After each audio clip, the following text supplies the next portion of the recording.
All right. Welcome to the Week 4 recap edition of the Lewis and Laraib podcast featuring your hosts, Lewis and Laraib. Real quick, just want to let you know if you haven't already, go follow us on Instagram and Twitter. The links to that will be in the description of this video. We're going to post every updates for all videos coming out and any other news that will be attached to our channel. But any other news, Laraib, you want to get to? No, let's just jump right in. So you want to start off with the coronavirus outbreak that's been happening in the NFL so far? Yeah, so as we all know that we had one game postponed into the future, the Steelers-Titans game, and we had the Patriots-Chiefs game that we just finished watching. We're filming this on a Monday, different timing, so this episode will be dropping on Tuesday at noon. So the reason we did that is because I'm doing stuff tomorrow, and I wanted to get this out for y'all so y'all could see it as soon as possible. But yeah, we had to watch two games on a Monday night. I mean, no complaints here level. But so I just want to talk about this because it might become something big. Hopefully it doesn't. Just with how COVID can go around and spread so quickly, and there's just so many moving parts in an NFL team and the whole league that one false test or one bad test could spread throughout an entire team, like we've seen with the Titans having over 10 players test positive for coronavirus on their active roster. And that's just no good for them. They're going to missing a lot of key pieces. They're still going to have Ryan and Derek, but I mean, regarding the other pieces on their team, just that many losses for at least 2 weeks. So thankful that game got suspended. A lot of their guys would have come back after next week, but we're hoping that a situation like this doesn't happen again for any other teams. I can speak on it for the Saints' sake. We had a scare for a false positive. Fullback Michael Burton on the team. He came down with it. Everyone stayed up super late. It was crazy, but it was a false positive, so we're good in that aspect. Just wishing the best health for all the players. Hoping all the safety precautions are being followed diligently. Just doing everything necessary so we can keep this season going. Yeah, just to follow up on that a little bit, the NFL had a meeting today with the commissioner and all the head coaches in the league, along with the GMs. And a quote from Roger Goodell, he said, the clubs are going to recommit ourselves to our protocols and best practices for the duration of the season. Also, a few more protocols have been implemented. If infractions get any worse, then teams could be forced to forfeit games and lose out on picks. So the NFL is really cracking down on this. You know, it's a serious issue. They don't want the season to get canceled. We don't want the season to get canceled. You, the fans, don't want the season to get canceled. So they're cracking down on violations. They're going to put in more, warnings and more violations for any team that is not going to, follow all the rules. Yeah, I mean, yeah, you hope that it doesn't have to come down to that situation, but kudos to the NFL for just being extremely diligent on top of the issue because we all want this season to go on. However, we just watched a week of NFL football. So, Laura, you want to get into our picks? Yeah, so let me pull up our spreadsheet real quick. It was a pretty bad week for me, 11 to 15. But good thing we go by week basis, so this only counts as one win for you. But you are up on me right now, 2-0, because we tied week 2 and week 3. So going into my picks, I picked Jacksonville. Unfortunately, they lost. A Dallas game we both picked. That was a crazy game, big upset by the Browns. Good win for them in that AFC North. And then I picked, the Falcons. I thought Matt Ryan could do something special on Monday night, but that game just finished up around 15 minutes ago, and it was not good. Also, San Francisco, Nick Mullins, he throws a costly interception right to the linebacker. I don't know who he's looking at.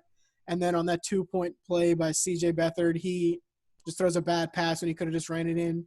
But it was a tough week for me. But on the other side, you can talk about your picks. You had a great week.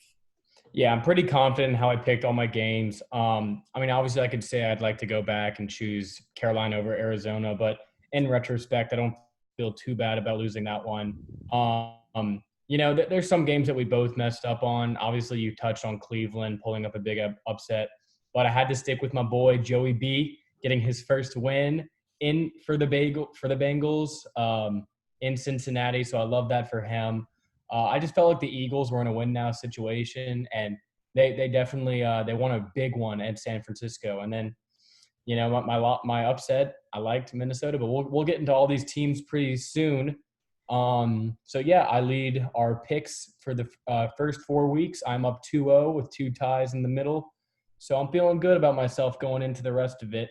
Maybe Laraib can revise his picking strategy going forward, but we'll see what happens.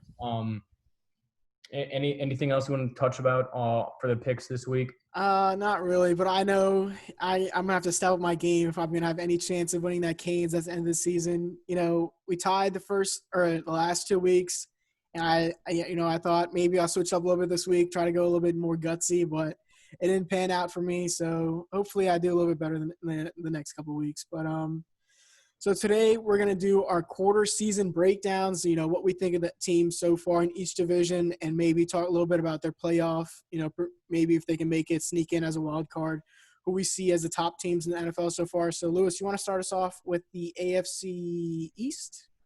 Yeah, as you said, we're going through every single team in every division. We're going to discuss their outlook looking forward, whether or not they're going to compete for a Super Bowl, or whether or not they're looking to compete for Trevor Lawrence for next year's draft. But we will start with the AFC East. How it stands right now, all the teams have played all 4 games. So the Buffalo Bills are standing at an undefeated record 4-0, Patriots 2-2, Dolphins 1-3, and the Jets have yet to win a game this season. So I'll start with the Buffalo Bills and how they've looked this season. They are definitely looking ahead to a Super Bowl this season. Starting off 4-0 is a great way to start off your season and just building that rapport with all your players. Everyone wants to win every single game. That's not going to happen every single season. I still want to see them play against more capable opponents, but they're definitely going to have a chance to prove themselves. They had a really big win against the Raiders last week. Saw a lot of stuff from Josh Allen that just continues to wow me. It's funny how we used to see how much he's progressed from the course of this offseason going into this season. You saw a guy last year who was just mistake prone. Like he was more of an athlete than a quarterback, I would say. Just, trying to do too much with his legs, throwing balls into tight windows. And the biggest knock was he would just overthrow all of his receivers. But they bring in Stephon Diggs in the offseason. They tighten up on a lot of things offensively, get a more concise game plan of what they want to do. Devin Singletary has really come up as a solid running back one for that team. And their offense has been clicking on all cylinders. Josh Allen looks poised. He looks like a franchise quarterback for this team going into the future. And I really like what I've seen from them. Yeah, the Bills team right here, they definitely looks like they're going to be leading this AFC East for most of the season, and they could be just leading the AFC in general for most of the season as well. I'm looking at them. They're definitely vying for Super Bowl this year. A lot of teams, they get off to nice starts in the season, but they start to slow down. But hopefully with Josh Allen, he can keep up this steady pace that he has, on the ground, through the air. Like I've said this a million times, sound like a broken whistle. But, Josh Allen, he's been working on that accuracy all offseason, and he's been doing great so far. That defense, we know what they are. Ever since Sean McDermott came in the past couple of years, they've been doing what they've been doing. So definitely look for this Buffalo Bills team to be at the top of the AFC the whole season. Yeah, like I said, I'd like to see they're going to have a defining stretch for the season, I think, coming up when they have to face they play the undefeated Titans next week, the Chiefs on Thursday night, and then the Patriots. So that 3-game stretch is going to determine the outlook for this season. But what I've seen so far from this team makes me optimistic going forward. Now, the next team in this division, the New England Patriots, who have owned this division for the past 20 years or so. Now they're looking without losing Tom Brady this season. It looks like they might lose control of the division. I still have faith in them. I think with Bill Belichick at the helm, anything can happen.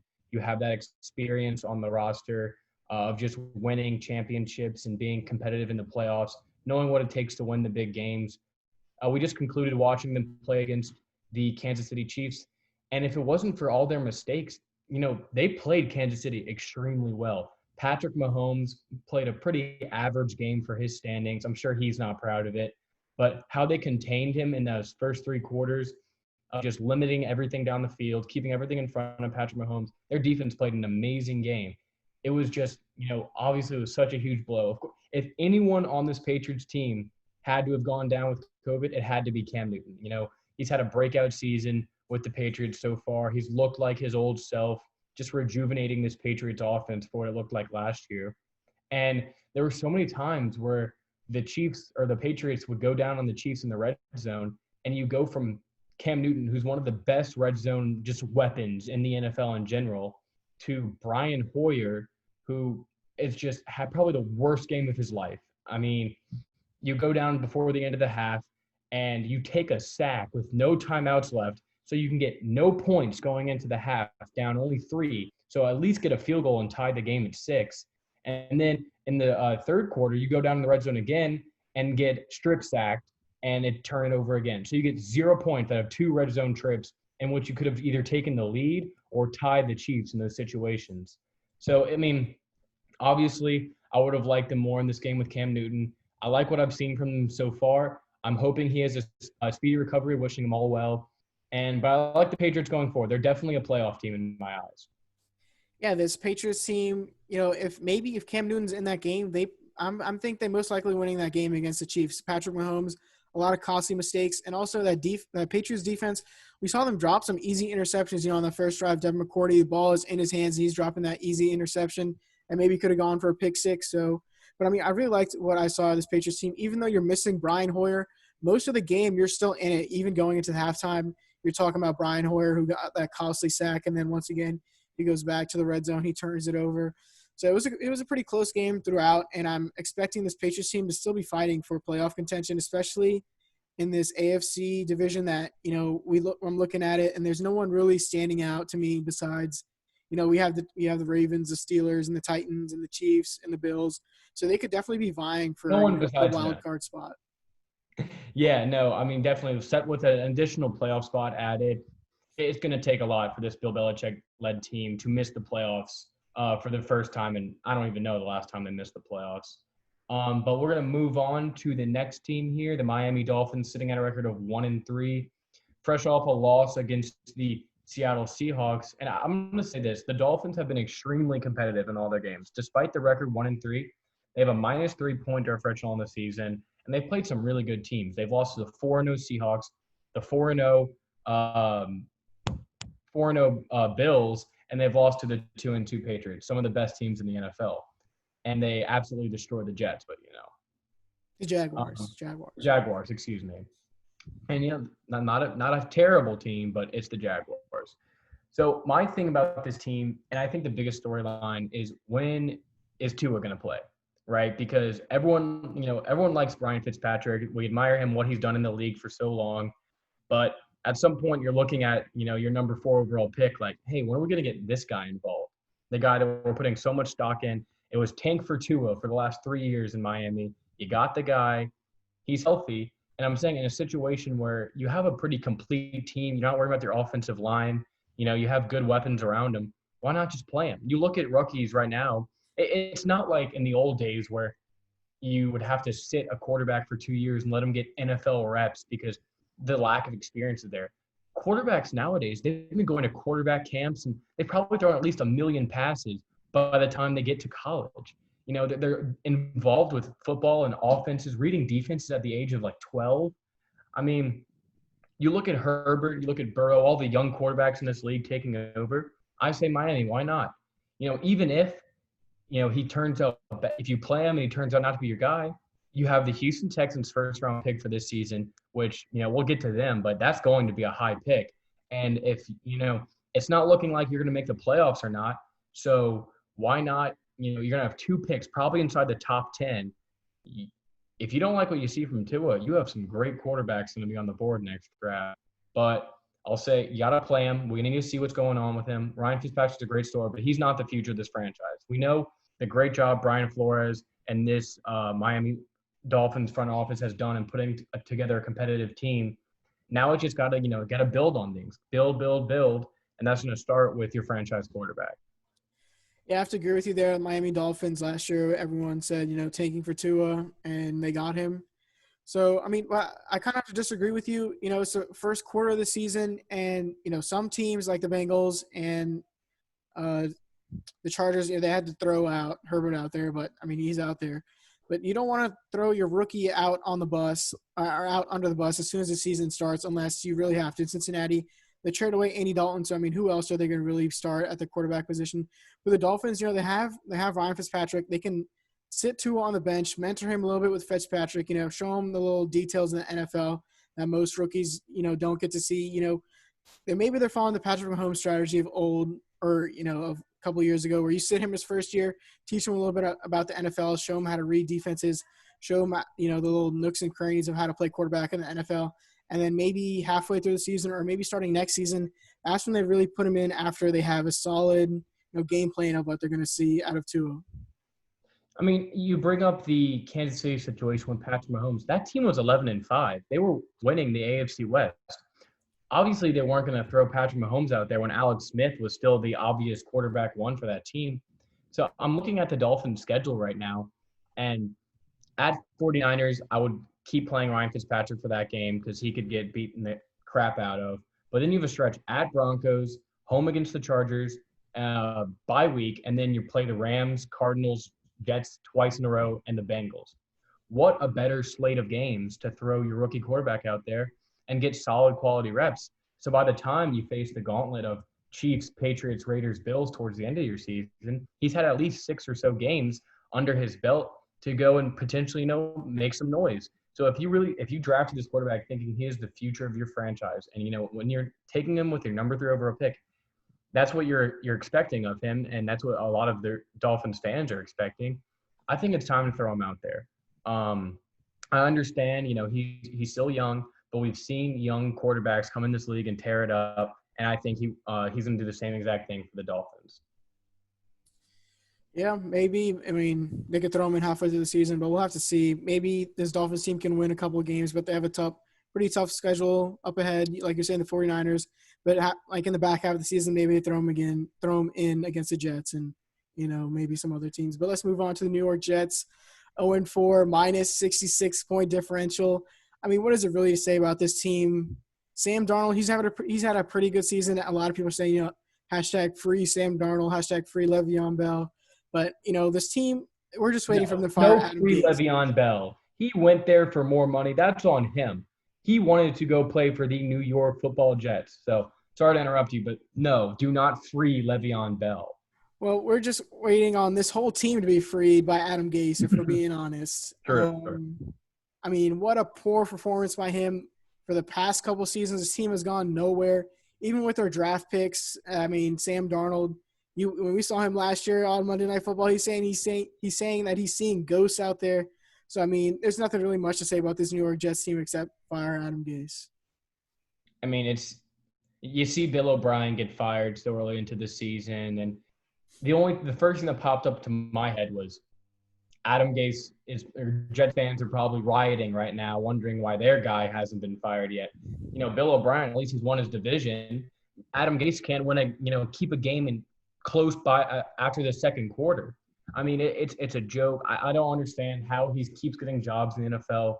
I understand, Peyton Manning speaks highly of him, but he's the only person that has ever spoken highly of Adam Gase. A lot of the players have lost trust with him. So I agree. The only thing the Jets are looking forward to is what are they going to do with Sam Darnold? So let me pose a situation for you, Laraib. You've seen Sam Darnold for 2 full seasons now, or I think, 3 full seasons.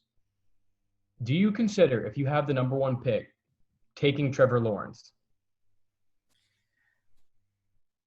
Yes, I do. I mean, we talk about Sam Darnold. I know he hasn't had a lot of help on the offensive side of the ball, but I mean, he has Le'Veon Bell and he had Robbie Anderson. We've seen him doing pretty good in Carolina.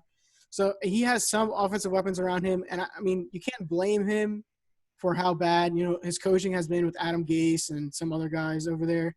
But I think if you see Joe Burrow in Cincinnati, I mean, he's proven himself with a bad offensive line and some beat up, AJ Green back half of his career. So, I mean, you see rookies proving themselves, and Sam Darnold, he's made some flashy plays here and there, but nothing really that makes me say, oh, he's the future of this Jets franchise and we need to keep him. Yeah, I absolutely agree with you. I mean, just a few good plays here and there, but then there's also these moments, like you said last year on the Monday night game, where it's like, do I really want this guy to be the future of my franchise? And then you look forward to a generational quarterback talent in Trevor Lawrence, and if he's on the board, Now, I really hope, for Trevor Lawrence's sake, the Jets don't have the number 1 overall pick. But you could also say, on the other side, Sam Darnold's still good. All we need is talent around him and a new head coach. So we hire a new guy this offseason, and then we trade that number 1 overall pick. And the haul you're going to get for Trevor Lawrence is going to be massive because, you trade him to a team like the Panthers, you can get 2 first-round picks, a second-round pick, and maybe a player in return, like an offensive lineman, and you're looking pretty good. So Jets definitely keep losing. You're going to have a lot of options on the table. The countdown to Adam Gase getting fired, I'm surprised that we haven't got a notification today. This is Monday when we're filming this that he hasn't been fired yet. But the time will come. His job is not safe, Jets fans. But now we'll move on. So first, I want to talk about recapping the AFC East. How many playoff teams are coming out here? I say 2. Yeah, I have to agree with you too. Bills and Patriots looking like they're going to be almost locks to win or to go make the playoffs. And the winner of the division is Buffalo Bills easily. Buffalo Bills dethrone the Patriots. I want to watch them play first. Once I do, I'll make my decision. But right now, I guess I'll have to give it to the Bills by default because they've looked pretty good. So now let's move on to the AFC North. We have 3 teams with 3 wins. Obviously, the Steelers did not play this week because their game was postponed, but they're sitting at a record of 3-0. Ravens and Browns are both 3-1, and the Bengals are 1-2-1. Interesting thing, this division has the highest point differential of all other divisions, or actually all but one in the NFL. So let's start with this Pittsburgh Steelers team, Laraib. Yeah, so 3-0. I mean, it would have been a fun matchup this week to watch them go against the 3-0 Tennessee Titans, but like you said, the game got postponed. But Ben Roethlisberger coming off that elbow surgery that he had over the offseason, he's looking pretty sharp. Juju Smith-Schuster, he's looking like his 2018 former self, having those big touchdown plays like we've seen him have before. And this offense is really clicking. Besides James Conner, who has the nagging, injury that he has from time to time, besides that, it's clicking on all cylinders. You see the wide receiver core with Deontay Johnson as a wide receiver number 2, along with James Washington. And then Benny Snell Jr. as a backup running back, he's also doing very well. And then we know this Pittsburgh Steelers offensive line, led by Andrew Villanueva and one of the Pouncey brothers. So it's always going to be good. And then you look at the other side of the ball, that defense, like we said, in the back, in the secondary, you have Minkah Fitzpatrick. And then on the defensive line, they have, TJ Watt, who's going to be vying for Defensive Player of the Year this year. So this is looking like a complete team in the AFC North, and they're going to be fighting for the number 1 seed with the Baltimore Ravens, in my opinion, and they could very likely win it. But it's going to come down to how can Ben Roethlisberger attack that Ravens defense and come away with this division. Yeah, I mean, I agree with you. I've liked a lot what I've seen from the Steelers, notably their defense and how they've been playing this season. We can talk about their defense ad nauseum, but I want to discuss their offense. And like you said, this running game, they've always had a great running game because their offensive line is still one of the best in the NFL. It has been for the last decade. And then you bring back your veteran quarterback. He's obviously past his prime, but the experience he has and it's the familiarity he has with Mike Tomlin in this offense, it's going to prove fruitful for them in the future. So I'm really excited to see the Steelers face off just this gauntlet of a division once they have to face the Browns and the Ravens twice this season. It's going to prove some really good matchups. Like you said, I really wish they would have played the Titans this weekend just so we could have seen the 2 3-0 teams go up against one another. But, TJ Watt, early Defensive Player of the Year candidacy. He won Defensive Player of the Month for September. So he's looking like he could be the second Watt brother in his family to win Defensive Player of the Year, which is such a cool storyline. Love to see. I mean, I like the projections of this team. I definitely think they are a potential playoff team. Yeah, quick thing to note is actually the Steelers, where you talk about the Bills, they haven't really played any, great teams. And you could say the same thing with Pittsburgh Steelers. 0-4 Giants, 1-3 Broncos, and then 0-4 Texans. So they really haven't played any teams where we've seen them get that statement victory. But so far, I really like Big Ben and how he's come back this season so far. Yeah, it just seems like they're finding new ways to win every week. And against some of the better teams, just that experience on their roster, along with the explosive players on both sides of the ball. I have some questions about the secondary outside of Minkah Fitzpatrick and how they're going to fare against the better quarterbacks of the NFL. But so far, so good with this team. Now let's move down to what a lot of people are projecting as still the AFC North favorites, despite the loss 2 weeks ago in the Baltimore Ravens. Coming off a really impressive win on the road against the Washington professional football team. A lot of people suspected that they were going to win the game, and they did by a wide margin. Some things to note: Lamar is still a great quarterback. Pump the brakes on all the Lamar hate. On this podcast, it's nothing but Lamar love, because we've seen what he is and can be capable of in the scheme of this offense. Until he goes to the playoffs, and then right. No, then we take off the mask and become Lamar haters, right? Like every NFL fan. But no, I mean, I think we touch on this team a lot. You know, all their games are basically on our TVs every Sunday just because they're such a fun team to watch. I will say that there's always the concerns with their offense and getting down in games and stuff. So it's going to be a learning curve this season. I like what John Harbaugh is doing so far with Lamar Jackson, getting him out of the pocket less and getting him more experience throughout the season against some of these, worse defenses, but nonetheless, that in-game experience in the pocket, going up against live defense. And I think it's proving well for him. He didn't have the sharpest passing game against the football team, but he was poised. He put his team in a position to win. And with their run-heavy offense, he just needs to find, Mark Andrews having a bounce-back game this week. And just, getting his wide receivers more involved in this offense, I think, is the next step to unlocking just more and more of his potential. I have to agree with you there. We know all about that Baltimore defense with Marlon Humphrey and Marcus Peters and Calais Campbell and Judon and the rookie Patrick Queen. You can go on and on about how great that defense is. And we know about their running attack with that three-headed running back monster. But like you were saying, I really want to see Lamar Jackson improve as a passer this season. Last year, we talked about that playoff game against the Tennessee Titans.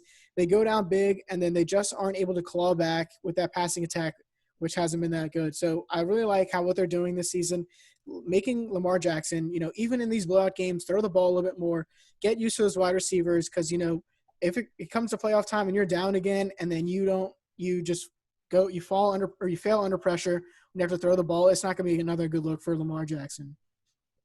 Yeah, definitely. I mean, just building that rapport within his team, just getting more reps. I mean, us telling him to improve just shows how high his ceiling is as a player. Coming off an MVP season, and he still has room to become a better NFL player. That's just scary for the NFL and defenses in general. But let's move on to the Cleveland Browns, who also sit at a 3-1 record, coming off a very, very impressive road win against the Dallas Cowboys, in which a lot of people projected them, including us, to lose that game on the road. But I just want to say how impressed I've been with Kevin Stefanski and how he's completely remodeled this offense.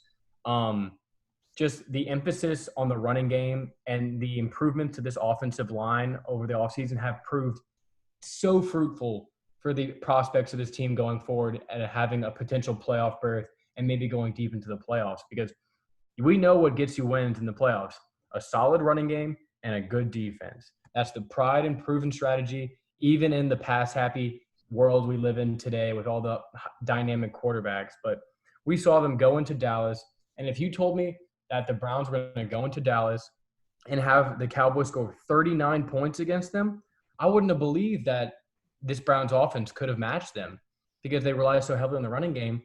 But 307 yards on the ground, and you lose Nick Chubb in the second quarter, it just shows you the dominance of this offensive line, Kevin Stefanski's willingness to just continue to pound the rock, and just Baker Mayfield working the offense. He doesn't have to be the best quarterback. We saw he didn't have the greatest game, and we've seen him have better games too, which is going to be a better thing for the Browns going forward. But we also saw Odell being a lot more involved in the offense in a productive way. If they couldn't find him in the passing game, they would just hand it to him and say, hey, our athlete in space can beat your athletes in space. And when you have Odell Beckham Jr., who is proven to still be one of the best athletes in the NFL, that's a huge weapon in your offense that you can utilize. So I saw great things from this offense. Their defense played well enough to keep them in this game. It seems like when you're up 27 points going into the fourth quarter, I would probably chill out too. But Myles Garrett had a great game. He's going to continue being great. Denzel Ward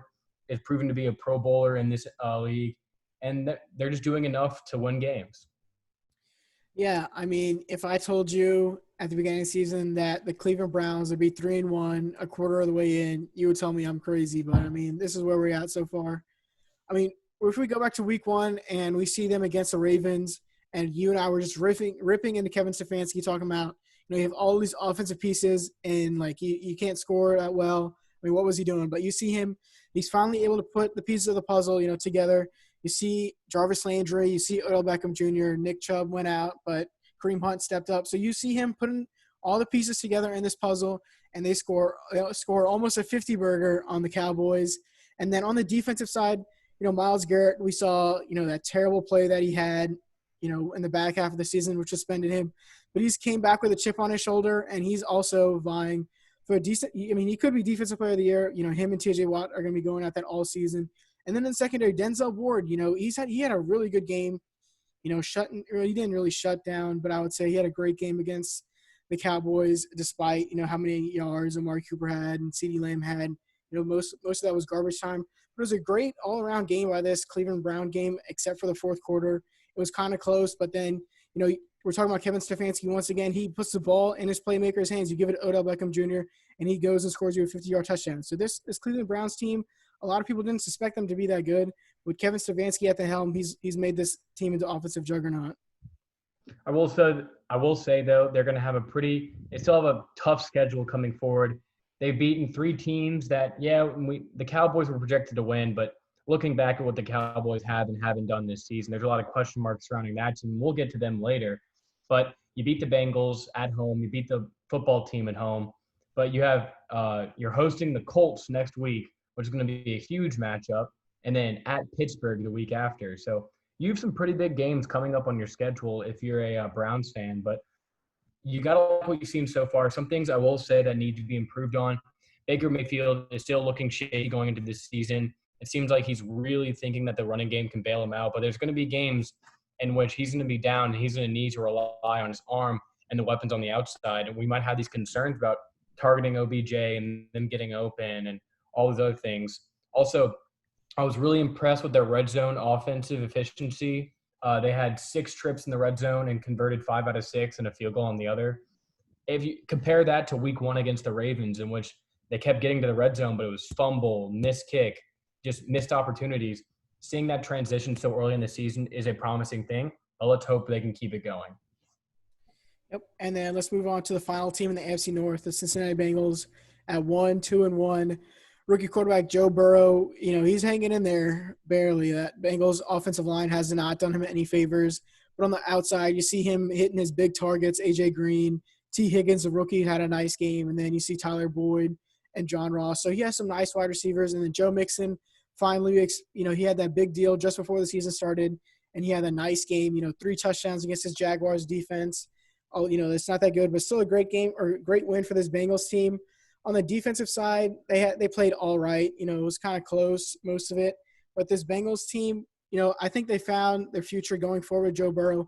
Maybe they get some more key pieces on the offensive line and some more, cornerbacks on the defense.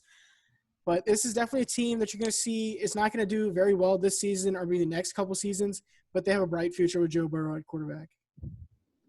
Yeah, definitely. I just think what Joe Burrow brings to this team off the field is almost as valuable as what he brings onto the field. Just the way he carries himself, the moxie he holds himself to, and just what he plays with. It seems like the entire team just plays for him. Even though he's a rookie, he's so poised, and he has this swagger to him that just it makes the entire team like ready to play for him, just run through a wall for the guy. And I mean, I'm so impressed. He finally got that first win after tying against the Eagles last week and 2 tough games in the 2 weeks beforehand. It's like it finally happened. He finally broke the seal and got his first win. This is a very competitive team, and I've really liked what I've seen from them through 4 weeks. Now, granted, they're probably not going to be a playoff team. Like you said, there's some big concerns with the offensive line and some of the defensive personnel. Just there's not enough talent back there. But looking forward, I like Zach Taylor so far, what he's done with this roster that he's had. Yeah, last season was a scratch, but now you're in position with this great quarterback. So I think his future is going to at least prolong into next season for Zach Taylor, barring some crazy circumstances for the rest of the season. But really like what I've seen from them and this offense. And Joe Burrow, my rookie of the year, is going to continue to just ball out for the Bengals. And I love to see it because this is one of my favorite teams to root for because of Joe.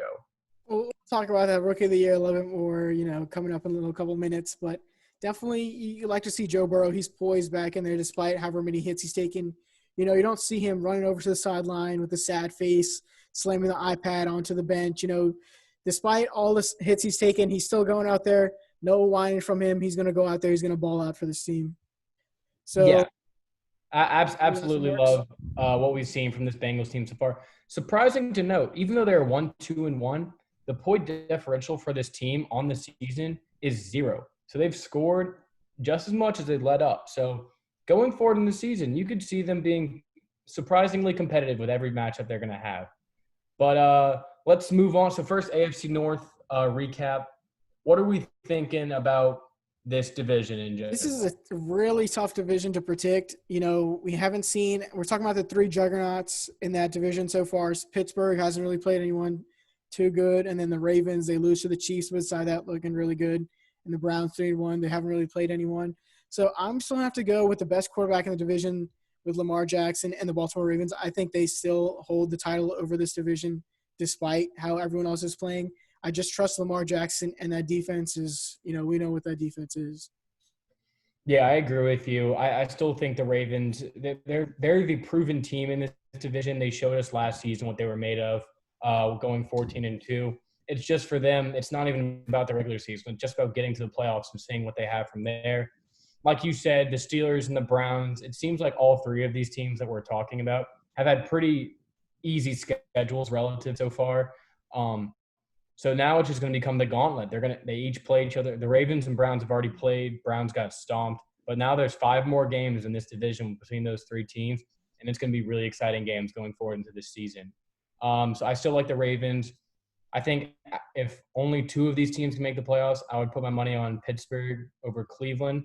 But we'll see what happens when they play each other. I really like what I've seen from these 3 teams so far, and go Bengals, go. So now let's look forward to the AFC South division. We have the 3-0 Titans, the 3-1 Colts, the 1-3 Jaguars, and the winless Texans. Laraib, do you want to start us off the Tennessee Titans? Yeah, so let's talk about this Titans team. Schedule so far, it's been pretty easy despite their only +6 win differential. They play a 1-4 Broncos team, beat the 1-3 Jaguars team, beat them, and then they beat the 1-3 Vikings. So their schedule hasn't been too difficult, but they really faced some hard teams in the Bills and the Steelers, coming up on their schedule. But I really like how they're playing so far, sticking to their identity. We know they're going to ground and pound with Derrick Henry and then Ryan Tannehill if he needs to. He's going to hit his big tight end in Jonnu Smith. And then, A.J. Brown, he's been injured a little bit on the season, but they still have Corey Davis. He's been a pretty reliable target. And then on the defensive side, they're a great defensive team. Not many people talk about it, but, they get Jadeveon Clowney, and then they have some more, key linebackers. And not too many big names in that secondary, but still overall a very nice unit. And I think this division is probably going to be theirs pretty easily throughout the whole season. The Texans, will talk about them a little bit, 0-4. But the Tennessee Titans looking like the Tennessee Titans of last year. Maybe their games are a little bit closer than you would expect them to be. But, what else do you expect out of a team that's going to ground and pound the ball and just, milk out the clock most of the game? Yeah, you're absolutely right in what points you've hit on for this team. Like we said earlier, we really missed out. Steelers-Titans would have been a great matchup for this weekend.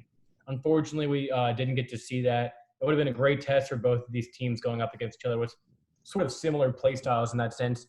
However, last week's game against the Minnesota Vikings, there were some things concerning in regards to how close that game was. Yeah, they ended up winning the game, but their offense seemed to struggle a lot in the red zone, and they had to settle for field goals rather than getting, more points of touchdowns. And then you saw with their defense that led up 2 50-yard touchdowns to the Vikings, Justin Jefferson and Adam Thielen in that game. And simply, you can't have that for a defense. If you want to grind out, you can't if you're playing a game in which your offense is predicated on ground and pound, running the ball, chewing the clock, you can't have the other offense then coming down and scoring super quickly to where your linemen are just gassed by like the second quarter and you're getting pushed out of the field. So that's my only concern really like with the Titans. I think it can be fixed. I think this team is predicated on their late season surges anyway, and how they just, when the weather gets colder and the linemen, they're in full game shape, ready to go, and Derrick Henry can just bully people, all these sore defensive backs from an entire football season, then that's when they hit their real stride. So seeing them being at least like 3-0 this early into the season is definitely a positive sight for Titans fans. And I'm excited for this team going forward. Yeah, definitely. So let's go into the second team in that division leading. It is going to be the Indianapolis Colts. Very surprising for me, at least personally. I thought Phillip Rivers, he wouldn't be doing as great as he is doing so far. I thought the Houston Texans maybe could be higher up there in that division. But no, it's going to be Phillip Rivers and that great offensive line that he has. And they're going to be 3-1 so far. Again, a lot of the games so far in the season, or a lot of the teams, I say, haven't really proven themselves so far. The Colts, week 1, they lose surprisingly to the Jaguars. But then besides that, they play the Bears and they play the Vikings. So they really haven't been proven. But Phillip Rivers and that offensive line and then rookie Jonathan Taylor, they've been playing really good. And then probably the most surprising thing about this team has been that defense. With DeForest Buckner, they've been causing a havoc on teams all throughout the season. So the Colts, very surprising so far. That defense is playing stellar. They've been keeping them in games for the most part. They lose their running back. Who was it that went down? Marlon Mack went down. He's out for the season. But Jonathan Taylor and Naheem Hines have stepped up like very big, and they've been doing pretty well all season long with that great offensive line. Yeah, I've been most impressed out of any team in this division with the Indianapolis Colts. Yes, they blow that first game to the Jaguars. It was a pretty emotional game for the Jaguars, all the stuff that went around them this offseason, losing a lot of talent. It was kind of just like a personal game for them. But the Colts have really cinched it up since. And what I've seen from them, especially defensively, as you noted, has just been remarkable. They've been the best defense in the NFL through 4 games. And I don't think there's another team in the conversation, really. With this season, you've seen the first 4 weeks, the biggest offensive season in NFL history through first 4 games. And the Colts have been like, not against us, though. You're not scoring over 15 points against us. Like you said, DeForest Buckner comes in, huge addition, definitely worth that first-round pick, and just immediately changes that defensive line. And just getting those reps against that great offensive line every practice, it just iron sharpens iron with those two. When you have arguably the best defensive and offensive lines in the league, Darius Leonard as linebacking, and then Xavier Rhodes, who's looked very good this season. He looked like he lost weight. His attention to detail has been on point. He looks like that all-pro Xavier Rhodes that we saw on the Vikings in 2017. Pick six against the Jets the other game, and he's looked very impressive for that secondary. Obviously, losing Malik Hooker and Marlon Mack early in the season is going to be a big blow for them. But, Phillip Rivers has been impressive so far. His receivers have, really been good. But I just want to, a little bit off topic, but we talked about this. Just imagine this team with Andrew Luck right now. I know. I shot you a text the other night, with the number 1 defense, maybe in the NFL, definitely top 3, top 5. And then that offensive line. And then we know the connection that Andrew Luck had with T.Y. Hilton. So this team definitely, maybe with Andrew Luck, could have been a number 1 in this division and could be vying for maybe even the Super Bowl if we're talking about it a little bit. But, Phillip Rivers, he's doing all right. He's game managing enough for them. And I think they could maybe sneak into the playoffs, but it's definitely going to be tough with that AFC North, with those 3 powerhouse teams. You think of the irony, and he retired because of just how horrible that offensive line was. And now 2 years later, it's the best offensive line in the league by far. I mean, you wish the best for the guy, but if he was in this situation right now, I definitely think they're favorites for the Super Bowl. As talented as he was behind that horrible offensive line, but, Chris Ballard and this front office have really shown the ability to put better talent around this team now. And you go ahead and you're like, what is our ceiling with Jacoby Brissett versus bringing in Phillip Rivers? I think their ceiling is higher, and I think that's going to make them a Super Bowl contender going into the rest of the season. And I think as of now, they are my favorites in this division. But we'll get to that in a sec. Let's now hit the Jacksonville Jaguars. After their impressive Week 1 win against the Colts, as we mentioned, they have lost all 3 games, dropping some pretty embarrassing ones to the Dolphins, and then most recently losing to the Bengals, who, not the greatest teams you're losing against. It seems like they're starting to revert back to that form in which we thought they would be going into this season. They're not talented enough. They're a great story, Minshew mania. We all love it, but you look at this team going into this, it's a lot of young pieces, Caleb on Chason, you have CJ Henderson, young, good defensive pieces that in 2 or 3 years could be really good, but they're just way too young right now, inexperienced. And on the offense, you have youth and DJ Chark, Laviska Shenault, who has really come forward as a promising rookie so far this season, and James Robinson as well. So you look at this team, all these great young players, but they're all like in their first or second years. So as a Jaguars fan, if anything, you kind of want to lose, right? Because you got to think, is Minshew going to be your franchise quarterback? He's a great story, but you start looking at the quarterbacks going to be available in this draft. If you get Trevor, or even if you don't get Trevor in the offseason, you have a shot at Trey Lance, who's been really good, and Ohio State, what's his name? Justin Fields as well. So, I'm looking very positive for this Jacksonville team. They have youth talent on all 3 levels of their defense.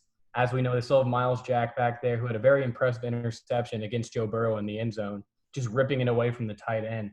So youth talent all over this team. They just got to get it together, and I think they will. So a lot of promise with this team. Quick fantasy note, if you are looking for a wide receiver, go and pick up Laviska Shenault. That boy is a beast. We talk about DJ Chark and Chris Conley, but Laviska Shenault, he had a great game against that Bengals secondary. And, if you're this Jaguars team, if we expect the season that they kind of have, that we expect them to have, they're going to be losing most ball games. It's going to be a negative game script, so they're going to be throwing it a lot. So especially if you need a wide receiver, go and pick up Laviska Shenault. But let's get back on topic. This Jacksonville team a couple of years ago, we saw what type of juggernaut they were on the defensive side. Yannick Ngakoue, Bradley Roby, Jalen Ramsey, Dante Hittner, a lot of defensive players that we saw. And, they could have been to that Super Bowl against the Patriots a couple of years ago. That bad call that should have been a fumble recovered by Myles Jack, taken back for interception. But besides that, this Jaguars team, it's definitely we thought they would be the worst team in this division, but Bill O'Brien decided, hold my beer real quick. So, besides that, this Jacksonville team. We will get to him in a second.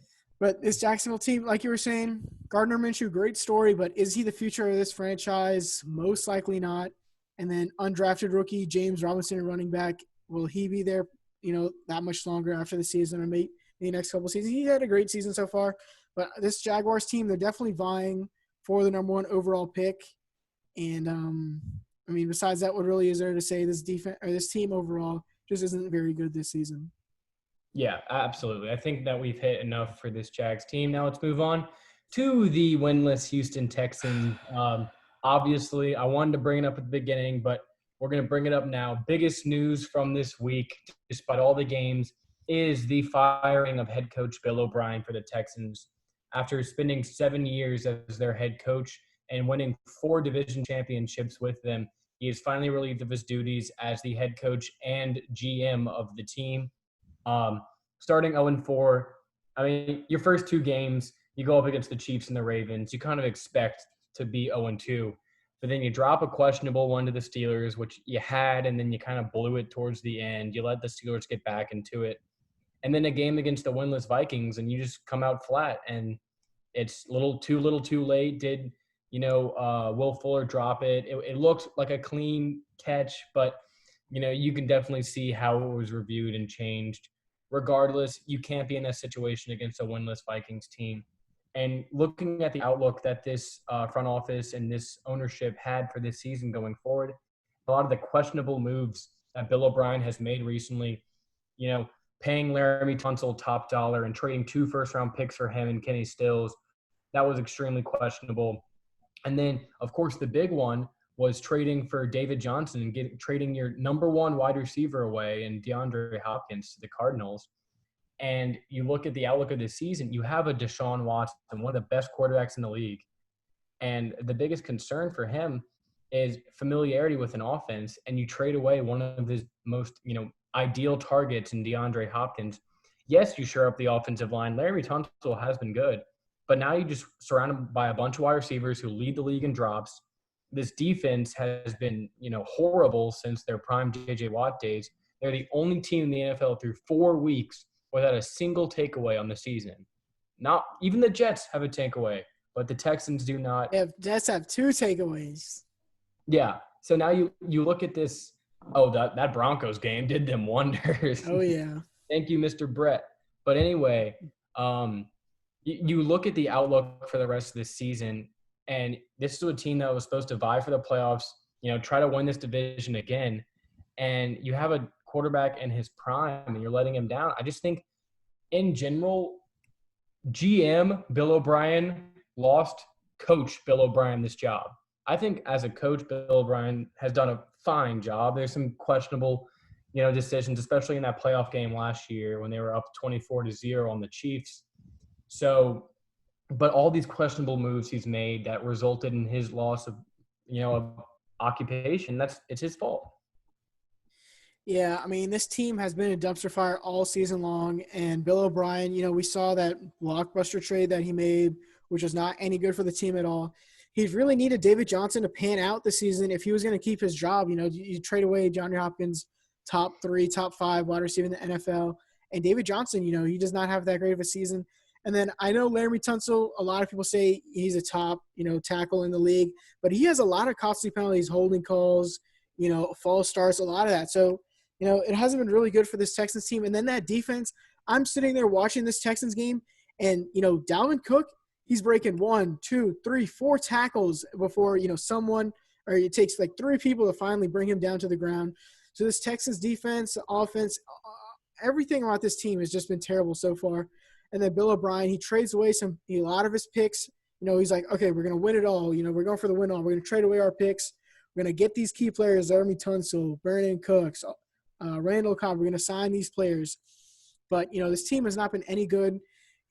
If they had some more draft capital, you would think they're more like the Indianapolis Colts, a great quarterback, a struggling team on the offensive line, and then on the defense, and, maybe in a couple of years they'll be good.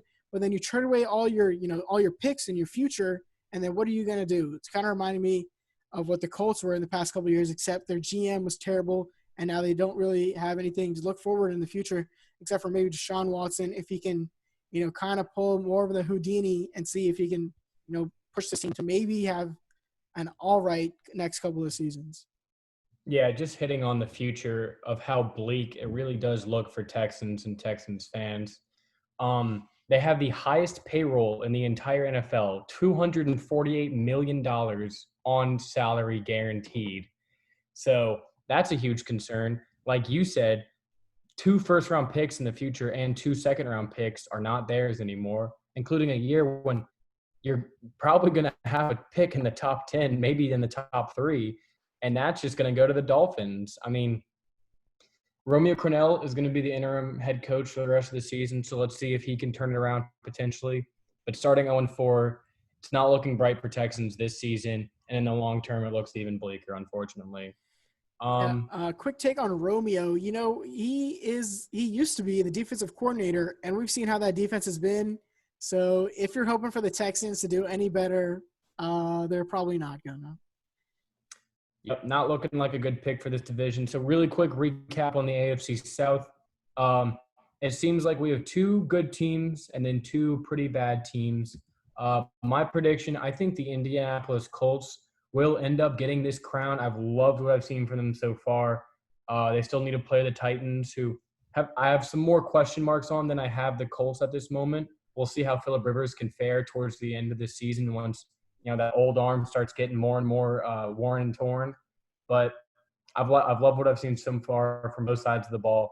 So that's why I'm going to go with the Colts winning the division, but I think the Titans are going to vie for that 7th playoff spot. Yeah, I have the Tennessee Titans winning this division. I just trust Ryan Tannehill and those receivers and A.J. Brown and Corey Davis way more than I do. And, a fading T.Y. Hilton and, Michael Pittman Jr., I think he's injured. So I just trust this Titans team with a lot more experience, and especially with their head coach and Mike Vrabel. a defensive-minded coach who's been, to a couple Super Bowls with the Patriots. So I just like the staff of that team a little bit more. But this Colts team is definitely going to be fighting for that number one spot. And it's going to be great to watch this Titans team eventually go up against the Colts. Well, we know how you are with your predictions, so let's see what happens going forward. Okay. Anyway, let's move on now to the AFC West. In this division, we have the 4-0 Chiefs, the 2-2 Raiders, the 1-3 Chargers, and the 1-3 Broncos. Let's start off with the reigning Super Bowl champs in the Kansas City Chiefs, 4-0 on the season, to no one's surprise. They still look like the best team in football. 2 very impressive wins against 2 former division champions from last year, and the Patriots and the Ravens in back-to-back weeks. I think it just speaks to the character of this team and Patrick Mahomes. I talking about Joe Burrow earlier, how a quarterback and how his attitude can influence an entire team and an entire team's attitude. I love that this front office kept a lot of the pieces together from that Super Bowl team last year. They look cohesive. They look on the same page. Clyde Edwards-Helaire has been a great rookie for them so far. He's dialed it down a bit after his Week 1 debut against the Texans, who have the worst rushing defense in the NFL, as we've now seen. But still a great piece for them out of the backfield. Definitely an upgrade from the running back they had last year. And then you see just like the defense has been playing extremely well. Tyrann Mathieu with a pick 6 tonight against the Patriots. You got to love where this team's going. They have a clear identity. Andy Reid, Patrick Mahomes going into their 3rd full year with each other. You just have to be confident in this team's ability to win this division again. I just don't think there's much more to say besides that. I think they're just a Super Bowl favorite in my eyes to represent the AFC. I mean, like you just said, there's really not much to say. Patrick Mahomes, we know who he is. He's number 1 quarterback in the NFL. But a key thing to look at is that defense. They've been really stepping up this season. Like you're saying, Tyrann Mathieu, he's become the leader. And then, Snead in the secondary, he had a pretty good game. And then Chris Jones, he's been injured, but Frank Clark stepped up tonight. He had that key sack against Brian Hoyer to end the first half. But, a little bit of concern tonight against the Patriots. Patrick Mahomes, a couple of shaky throws that he maybe shouldn't have thrown. And then the game was kind of close for most of the first half and going into the second half. But they pulled away in the back half of the game. So good for them. Definitely looking like the favorites to repeat as Super Bowl champs this year, though. A former first-round pick from the Cowboys, Taco Charlton, with a strip sack today. It's just, it's like the rich keep getting richer with this Chiefs team. So really love what we've seen so far. But let's move on now to the Las Vegas Raiders, who started the season 2-0 after a very impressive Monday night win over the New Orleans Saints. But since then have fallen to 0-2 with losses to the Patriots and the Bills. Let's talk about this team. You got to like what you've seen so far in just a 4-game window. Obviously, they've been 0-2 after that great start to the season. But in terms of just what we've seen from them building up on this, like we talked about the Jaguars, building every season. My biggest concern is actually with Derek Carr. I think they have, they're talented. Their best talent is their offensive line and their running game. But Derek Carr concerns me in his inability to just push the ball down the field. We talk about it all the slander with Breeze, but at least Breeze has been in situations he knows when to and when to not push the ball down the field regarding to what the defense gives you. I've seen Derek Carr through 4 weeks against 4 different defenses, and he just does not push the ball down the field whatsoever. You brought in Ruggs as your first-round pick, speedster out of Alabama, to help him with that. And I think it was just Gruden saying, we're going to give this guy a first-round pick. And, we'll see what you can do, Derek Carr, because they're going to look at this, offseason.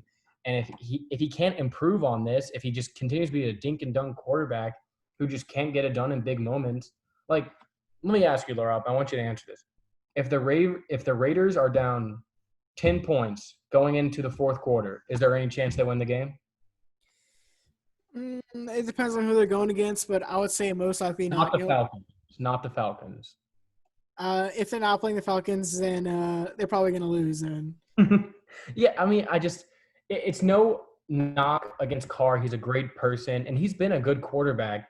He just takes a lot of those check down throws, and I think it's going to hurt them in a situation when they play a explosive offense like we've seen with the Bills and the Patriots, and then they're going to end up playing the Chiefs in their own division, and we'll see how it goes. But so far, I mean, I need to see more from him. The defense has not been good whatsoever against the run. They just need to beef up their defensive line. The linebackers are not that great for them. But I've seen flashes, Clelin Ferrell, Max Crosby on the defensive line, and then your safeties and Abram, who have looked impressive. Just flashes of excellence, but then they still make those young player mistakes of the offsides and pass interference downfield, which need to be sharpened up on. But John Gruden has all the safety in the world with his 10-year contract to do whatever he wants with that team. I loved what him and the GM have done and just transforming this team so far through the draft. And I like where they're going, but just the big question is, what is Gruden going to do with Derek Carr going forward? Yeah, we saw it during the offseason. They did bring in Marcus Mariota. So if Derek Carr, we see him waver a little bit more throughout the season, they could be looking to put in Marcus Mariota and then maybe draft another quarterback. But like you're saying, Derek Carr, you see Henry Ruggs with that, lightning quick speed, and then the rookie Brian Edwards as well, another speedster. So he has a lot of weapons on the outside they can hit, and then Darren Waller, reliable tight end who can, he can go run the deep a little bit. But, all those checkdowns that he's throwing, not really what you expect out of the team with all those amazing players on the outside that can, with that 4.2, 4.3 speed that can just run right past you. Very conservative quarterback looking like he's checking down all the time. So you're looking for him to be a little bit more aggressive with this team, but I really like the direction that they're heading. They're in a tough division with Patrick Mahomes, so it might be a little while before they're actually vying for, any sort of playoff run, but they have a bright future. Yeah, definitely. Now we're going to move on to the Los Angeles Chargers, their first season in the new SoFi Stadium with the Los Angeles Rams, standing at a record of 1-3. They've lost 3 in a row, but in all 3 games, they've looked impressive. That loss against the Panthers was tough, but we saw the Panthers again this week, play very well. So maybe that wasn't as tough as a loss as we may have assumed it was. But the big story with this team is Justin Herbert. It doesn't go out of that. No one expected him to be starting so early, with Tyrod Taylor there, but Tyrod gets injured after the first game, and then he gets in the situation to start, and he's looked like one of the most poised quarterbacks in the NFL. We just saw yesterday, he's going toe-to-toe with one of the league's greats in Tom Brady, and we talked about it in our predictions episode, the experience versus the inexperience. You lose Eckler early in the game to an injury, one of your best offensive pieces. You're missing a lot of key pieces on defense in Melvin Ingram, Derwin James. But just the resilience of this young kid to go in there, and he has a beautiful deep ball. You saw him on, strikes down the field on 3 different, 50-yard bombs. He is not like Derek Carr. He will unleash that ball down the field against a good Tampa defense, which, a lot of people have said is the best part about that Tampa's team.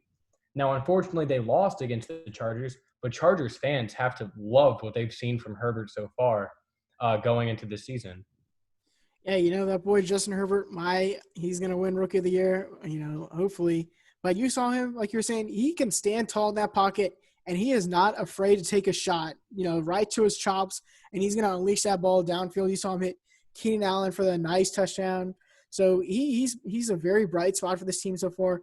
And that defense, they let up a lot more points than I would have expected, especially with, that cornerbacks that we're always talking about, and Joey Bosa and Melvin Ingram. But a great game, definitely a bright future for this team. Maybe not this year, maybe not the next couple of years. But as Justin Herbert gets developed, definitely a bright future for this team. Yeah, we just see, the cluster of injuries they've had so far in defense. It really feels like next year is really their year with James coming back and a lot of these great defensive pieces just gelling together with the normal offseason, hopefully free of COVID. But, Justin Herbert is going to be the franchise quarterback of this team. I'm a guy who really relies on first impressions, and I know you are as well. And what we've seen from him in a situation where it's, boom, you're the starting quarterback. And in 3 games, he's looked extremely impressive. And we just hope that he keeps on going, keeping this momentum and going forward with it. We saw Daniel Jones have a similar situation, but he's kind of tailed off. But Herbert's in a situation with the Chargers, who have been a pretty stable franchise, who just need that extra push every year, regardless of where it is. But it seems like, the transition between Rivers to now Herbert is going to be as clean as Manning to Luck. So We're really hoping for the Chargers to be successful. And, it's going to be a tough season for them. There's going to be a lot of growing pains. Injuries are always tough. But the biggest thing is, you have your guy now. Yeah, most definitely. So let's move on to the last team in the division, the Broncos, 1-3. Not really much to say. They beat the winless Jets to get their first win of the season. But besides that, not too many bright spots. Drew Lock goes down for the year with the torn ACL. Courtland Sutton out for the year with the torn ACL. Von Miller out for the year. So, you don't really expect too much out of the team this year. A lot of injuries, like I said, all across the board. Maybe they – if Drew Lock he can come back and then he has an all right season, maybe they don't draft another quarterback. But besides that, they have Melvin Gordon in the backfield, and then Philip Lindsay, he's injured. So we don't know when he's going to be coming back. So a lot of injuries for this whole Broncos team, not looking very good for them. Vic Fangio, we saw him with some questionable play calling on week 1, Monday night against the Titans. But besides that, this team is not looking too bright so far this season. Yeah, I mean, if I'm a Broncos fan, I'm pretty upset we beat the Jets, because you look at the outlook of this team, right? Is Drew Lock really a franchise quarterback in the NFL? The jury, I guess, is still out on it. Unfortunately, he was injured. But I think you're in a situation where you've been one of the more successful franchises in NFL history, obviously with Elway, and then you had the Manning years in the latter part of his career. So you have this stability, you have this culture of winning. You still have guys like Von Miller on the roster who were on that Super Bowl team. So this is the team that I want Trevor Lawrence on. I think he would perfectly complement this roster. They have some great young receivers. Like you said, Courtland Sutton's injured, but Jerry Jeudy, Noah Fant, who also went down against the Jets. But, when this team is fully healthy with all the weapons they have, they need to improve the offensive line, which I'm sure they will. But the defense has playmakers on it. And this offense, I want Trevor Lawrence to fall to this team. I think it'd be a perfect match for both parties. And this is a situation where it'd be right team, right place. This is John Elway's guy right here. He's missed on, a few other guys following Peyton Manning, Brock Osweiler. Drew Lock's been good, but there's been a lot of, spotty quarterback situations. I think Trevor's his guy. I think he's the perfect mentor for Trevor going into this league. They're both high draft prospects. And this is my match made in heaven. What? You talking about Trevor Siemian? Oh, Trevor Siemian. Yeah. No, Trevor Lawrence, please come to Denver. Everyone would love you here. Yeah, I think that would be a match made in heaven, especially for this team. John Elway's been looking for his guy for the past couple of years, but maybe if they tank for Trevor this year, maybe the Broncos can get it. But for this division, quick recap, I think the Chiefs easily win this division, and I don't think anyone else is going to make the playoffs except for the Chiefs. I agree. I completely agree. I think looking at the AFC in totality, I think we'll get one playoff team from this division. I'm almost certain of that. I mean, the Raiders might have a splash going forward, but I haven't seen enough of them to make me believe in them. I think the AFC East, AFC North, and AFC South all have 2 playoff teams. I think the team that gets left out that we talked about as potential playoff contender will unfortunately be the Cleveland Browns. But, we'll never know. We'll see what happens the latter part of the season. But now we go from the American Football Conference to the National Football Conference with the NFC. And we'll start with, the best division in all of football, and that is the NFC East. We have every team in this division. The NFC least. The NFC least. Every team in this division has a losing record. Every team in this division has at least a point differential of -20. You have the 1-2-1 Philadelphia Eagles, 1-3 Washington Professional Football Team, 1-3 Dallas Cowboys, and the 0-4 New York Football Giants. Laraib, I will let you start on this Philadelphia Eagles team. Well, a quick note, you were talking to me about this earlier, but it's going to be a sad, sad day when the playoffs start, and one team from the NFC West is going to have to go on the road to play a team in the NFC East. Oh, my goodness. What a dumpster fire of a division. Let's start off with the Philadelphia Eagles. 1-2-1, a surprising victory, or surprising on my half, not surprising for you since you picked them. But the Philadelphia Eagles go to San Francisco and they beat the 49ers. Nick Mullins at quarterback, and then CJ Beathard comes in last minute, but they still lose that game. So good win for them. We saw that defensive line for the Eagles, the only bright spot on this team, if I'm being honest. They dominated in all 4 quarters, getting after Nick Mullins and CJ Beathard. The run game, I mean, they stopped Jarrett McKenna for the most part, but then on the other side, not Nick Foles. They wish they had Nick Foles, but Carson Wentz is back there at the helm, looking sloppy as ever. What do you expect out of him this season so far? His offensive line has done nothing to protect him. Dallas Goedert goes down with an injury. Alshon Jeffrey is gone with an injury. Did Deshaun Jackson play? I believe he's injured. Yeah, he was out with injured. You had Travis Fulgham as the starting receiver and Greg Ward. Yeah, Greg Ward out of University of Houston, former quarterback. J.J. Arcega-Whiteside, he was out. And then on the defense – Lane Johnson, he was battling an injury all night long. But somehow they come out. Yeah. Somehow they come out and they win that game against the 49ers. So good for them. But besides that, they tie with the Bengals and then they lose to the Rams. And, not looking very good for this team at all. A lot of injuries, a lot of question marks on what they're going to do going forward this season. But, maybe they win the division. But I still think the Cowboys can win the division now. So obviously a big win for the Eagles after a really tough 0-2-1 start to the season, going on the road to face the NFC champs from last season and beating them. It's going to be a good win. I mean, I really like what I saw. Like you said, the defensive line came out. How many times did you see Mike McGlinchey, the 49ers, on the ground? They were moving him like a turnstile the entire night. But I really liked what I saw. Carson Wentz didn't have the greatest game, but he had that moment in the fourth quarter when he hit Travis Fulgham on that long touchdown where it was like, okay, at least, he's capable of this. That's a glimmer of hope for Eagles fans going forward. This offense has been ravaged by injuries. So your only hope as an Eagles fan, you're going to get some of these guys back. Brandon Brooks is gone. Jason Peters is on IR on your offensive line. Mailata was the story, the dude who's been playing football for 3 years out of Australia. He had a few false starts, and he'll get that cleaned up, I'm sure. But I was really impressed with the defense. Nick Mullins obviously is not Jimmy Garoppolo, but still, he's a capable starting quarterback, as we saw what they did at New York last week.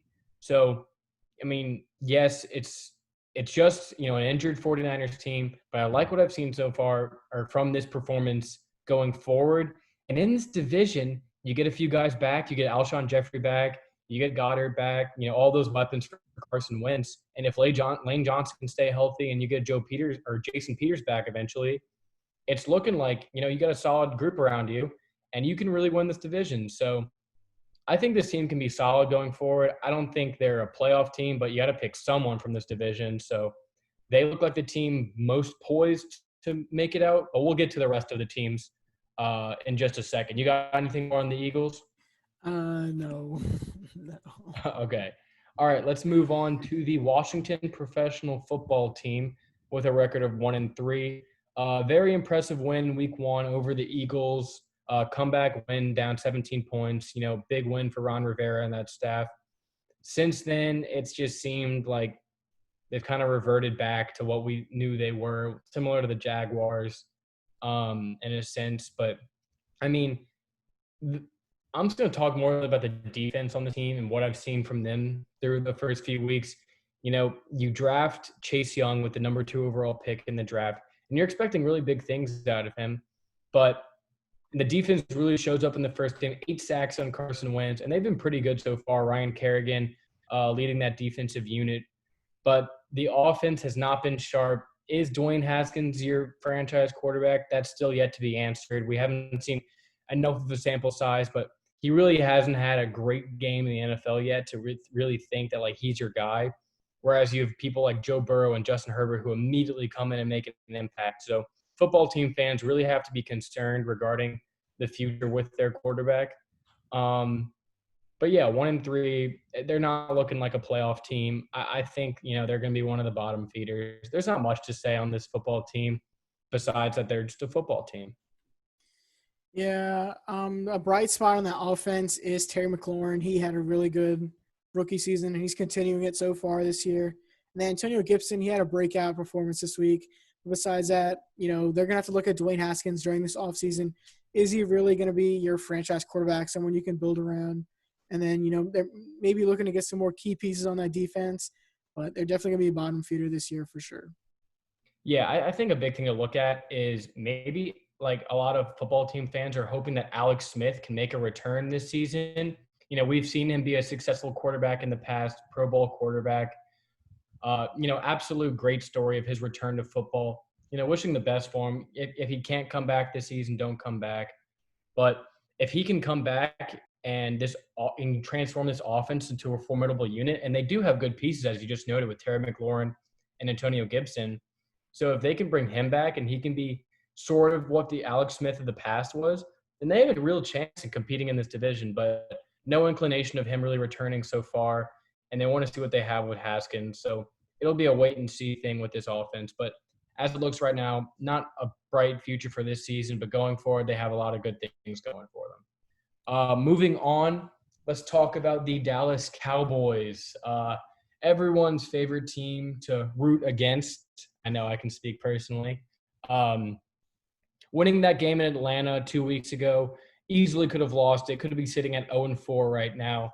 But let's just talk about this last week's performance against the Browns, where you're going to this game, you let 307 rushing yards against you in this game. You lose a game, they drop 49 points on a defense in a game that Baker Mayfield doesn't play particularly well. It's just how many missed tackles were there in this game? The lack of effort on the defensive end was just appalling. I mean, the running backs seemed like they had 5-yard head starts, and then the defense would just get to them. I mean, the average yard per carry for all those running backs, even Nick Chubb, who got injured in the game, was at least 7 yards for each of them. I was very disappointed in the effort from the defense. Yes, I know you're losing Sean Lee and Leighton Vander Esch, but you still have DeMarcus Lawrence, who's been an absolute no-show this season. Everson Griffin, who you paid to come in from the Vikings, who's been good over there, he hasn't done anything. Aldon Smith has been good, but in this game he wasn't that great. And then Jalen Smith, ever since that breakout season he had in 2017, just looked like a shell of himself. He just looks like a fast guy on the field who can't tackle worth a damn.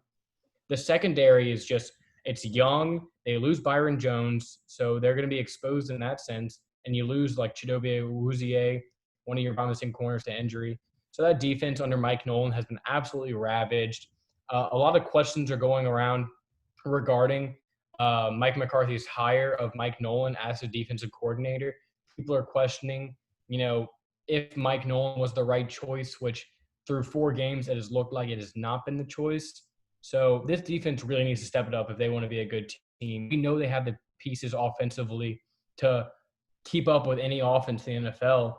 But if you get in a situation where your defense cannot stop anyone, you're not going to win games. So, yeah, I mean, Dak Prescott, 450 passing yards in the last 3 weeks. So he's had an amazing performance so far. And then we know who Ezekiel Elliott is. And that trio wide receiver core is regarded as probably the best in the NFL. But the main concern with this team is they're going to go as the defense goes. If Dak Prescott is going to give you 38 points and you're still going to lose, how much more can he do? A lot of, people throw, you have the Dak slander all over Twitter and Instagram and the Cowboy slander. But all of this blame, it falls onto the defense, letting up ginormous amount of deficits. And then, it all goes on Dak's shoulders to come back late in the fourth quarter. But I will give Dak Prescott a little bit of blame. Why? I mean, I think he plays his best when he's losing. Like, why can you not you do this earlier in the game, Yeah, why are you not doing this in the first quarter when you're not down by, 20 points? But besides that, I think this team can come back and still win this division. It's a toss-up between them and the Eagles. Maybe, like you were saying, if Alex Smith comes back for the Washington football team, maybe they can vie for a playoff spot. But I think the Cowboys, I just trust Dak Prescott more than I do anyone else in this division. Yeah, I mean, it's just with this offense, it seems like they have all these early turnovers and these early 3-and-outs where they're just they're either coming up short on field goals, and they're putting themselves in a position that they have to come back in every game. And they, to their offense's credit, great numbers. There was a 3-point game late in that game, after they were down 27 in the fourth quarter, in which they had a chance, 3 minutes left. They kick an onside kick, the Browns recover, and they score. But, your offense did put you in a position to come back. So we know how potent this offense can be. It's just about sustaining that through an entire game and just controlling the game, which, we see they have the talent. They just need to execute it. And that's all on Mike McCarthy. But now we're going to hit the final team in this division. That is the New York Football Giants at 0-4. Laraib, do you want to start with the Giants for this one? Yeah, let me start off real quick. The Giants have Daniel Jones, and then you lose Saquon Barkley to an injury. And then, you have Golden Tate as wide receiver, and then Darius Slay, Sterling Shepard, and Evan Ingram. So the offense, besides the offensive line and how poorly Daniel Jones has performed, I think they have a very solid unit. And that defense has been kind of underrated. Throughout the whole game on Sunday, they held the Rams in check for the most part, but that offense couldn't score any points, get anything going. Their games have been pretty close so far, besides, a couple of them. So, with their new head coach, you got to give them a little bit of a break, and then you lose Saquon Barkley. But I don't expect this team to do anything in this division all season long, especially with Saquon Barkley going down. They bring in Devonta Freeman. But besides that, nothing really to look forward to for this Giants team so far this season. Yeah, the only thing you can really say about them is, at least they're not, folding over. They don't have the talent defensively. They held the Rams in their last game pretty well, but at least they're competing in these games.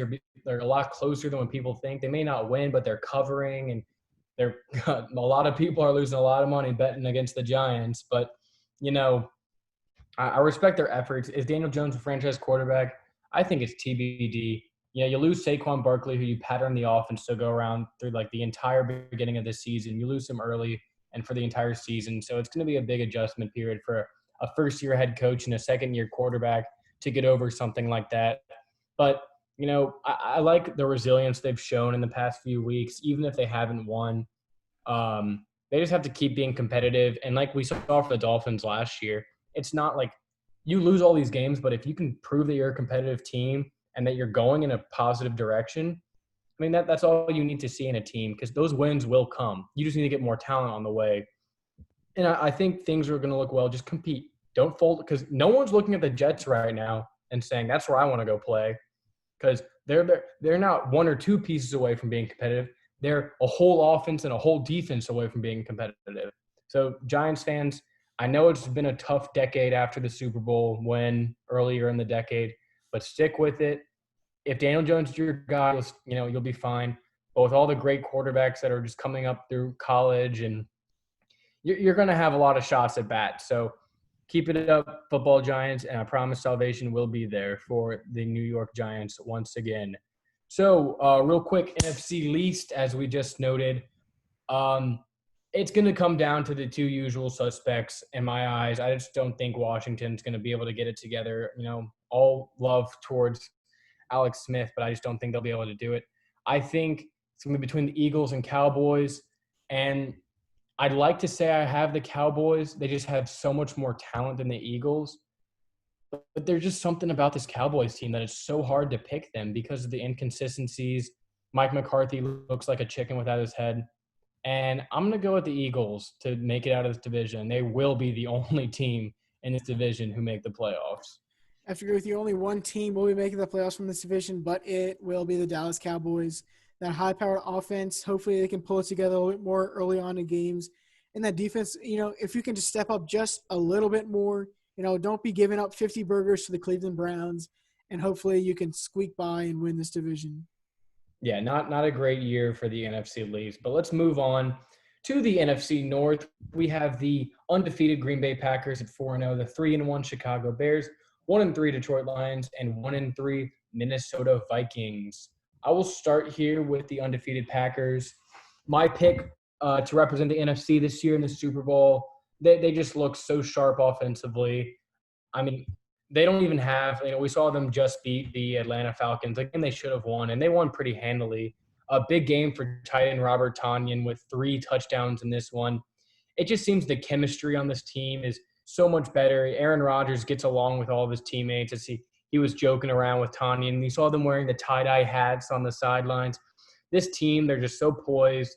There are questions regarding the defense on this team and how that could fare. You know, we saw what happened to them last year in the playoffs, but I like the direction they're going in. Starting 4-0 is a great feeling for any fan. So kudos to the Packers. And I love the direction they're going. Aaron Rodgers, MVP like season. Aaron Jones, you know, he finally has that great running back with him in the offense. And the defense, like we talked about after the Saints game, they do just enough to put the offense in position to win it for them. They come up with those plays, those key 3-and-outs, those key fumbles, interceptions. And I love what they've been doing so far. Kudos to Matt LaFleur for just being an excellent coach. And, yeah, my NFC favorites. Yeah, the Packers with the best plus-minus with plus 51 in the whole NFL. They've been doing it on both sides of the ball. Aaron Rodgers looking like he's going to put together another nice MVP season maybe. You know, after they drafted Jordan Love, he was talking about a little bit during the offseason how, you know, he's been taking shots of tequila or Don Julio before he goes to sleep because, you know, oh, am I going to be replaced or anything? But he looks like, you know, they're going to draft Jordan Love. Well, you know what? I'm going to go out. I'm going to put on another great season, maybe take this team to the Super Bowl again this year. But Packers, we know what they're going to do. Aaron Rodgers at the helm. Mike LaFleur, you know, like you said, give him props for what he's been doing. And I think they're probably going to be the only team that makes the playoffs from this division, though. Yeah, I think we pretty much agree on the Packers. You know, they're going to have bigger games going forward. You know, they face Tampa coming up pretty soon. So we'll see what this team's made of. They have a pretty easy schedule going forward, though. So let's move on now to the 3-1 Chicago Bears. Tough loss against Indianapolis this weekend. They made the switch, the big switch from Mitch Trubisky to Nick Foles. And, you know, we saw Nick Foles come back in that Atlanta game and 3 touchdowns in the fourth quarter. He looked absolutely electric. But in this game against the Colts, it just seemed like the entire offense was just dropping a dud out there. The chemistry looked off. You can give a lot of props to the Colts defense in this one, but I think it was more of just the Bears not being on the same page. Obviously, you lose Tariq Cohen to injury, and it looks pretty severe, which is very unfortunate. He's such a good piece for this offense. But a lot of the times it looks like it's Montgomery or Robinson on the outside and no one really else, you know. Nick Foles needs to get more familiar with the rest of his targets, and I think that'll happen. But if Nick Foles isn't coming in to replace the starter, what is he from the beginning of a game to an end of the game? So it's so hard to assess him as a starting quarterback in this league. He's probably the most inconsistent quarterback we've seen this decade, going from Super Bowl MVP to third stringer on the St. Louis Rams. I mean, great story for him, but we'll see what he can do going forward. You know, you have your first start going up against probably the best defense in the NFL right now in the Colts. So we'll see how he fares going forward. But there is optimism with this team. The defense has looked good so far through the first 4 weeks, promising there definitely on their end. But the offense just needs to get clicking. And do they have the weapons to put them over the Packers? No. But can they vie for that last playoff spot? Potentially. So we'll see what goes forward. Yeah, we know what the Chicago's Bears defense is with, you know, Khalil Mack at the helm. But I think it all comes down to the offensive side. Can Nick Foles click with his receivers and Allen Robinson and Anthony Miller? And can David Montgomery, he's in his sophomore season, can he put together a nice running game that can complement Nick Foles on this offensive tackle? It's going to take a couple weeks for Nick Foles to put it all together. But if he doesn't, you know, maybe the Bears bring back Mitch Trubisky and he has a little bit more motivated to win the starting role again. But this Bears team, I don't think they're going to be making the playoffs. This NFC, there's a lot of good teams in the NFC, and I don't think the Bears can fight or hang on with any one of them. Yeah, I absolutely agree. So now we're going to move on to the Detroit Lions at 1-3. After that win on the road against Arizona, a lot of people think they had turned the corner. And then in this last game on Sunday against the New Orleans Saints, they go up 14 points, you know, right off the jump. It seems like the New Orleans Saints weren't prepared at first. But then you let up 35 straight points. and that's basically ball game. They have a little 15-point comeback towards the end, but it was too little, too late. And this team, Matt Patricia had some pretty controversial comments talking about how the situation was bad before he got there, even though two winning records of seasons before he got there, and his record as a head coach is 10-25-1. So I think the situation has gotten much worse since Matt Patricia has gotten there to Detroit. There's some fundamental issues regarding this team and regarding Matt Patricia, who is now officially on a hot seat. A lot of people around the NFL, they just don't.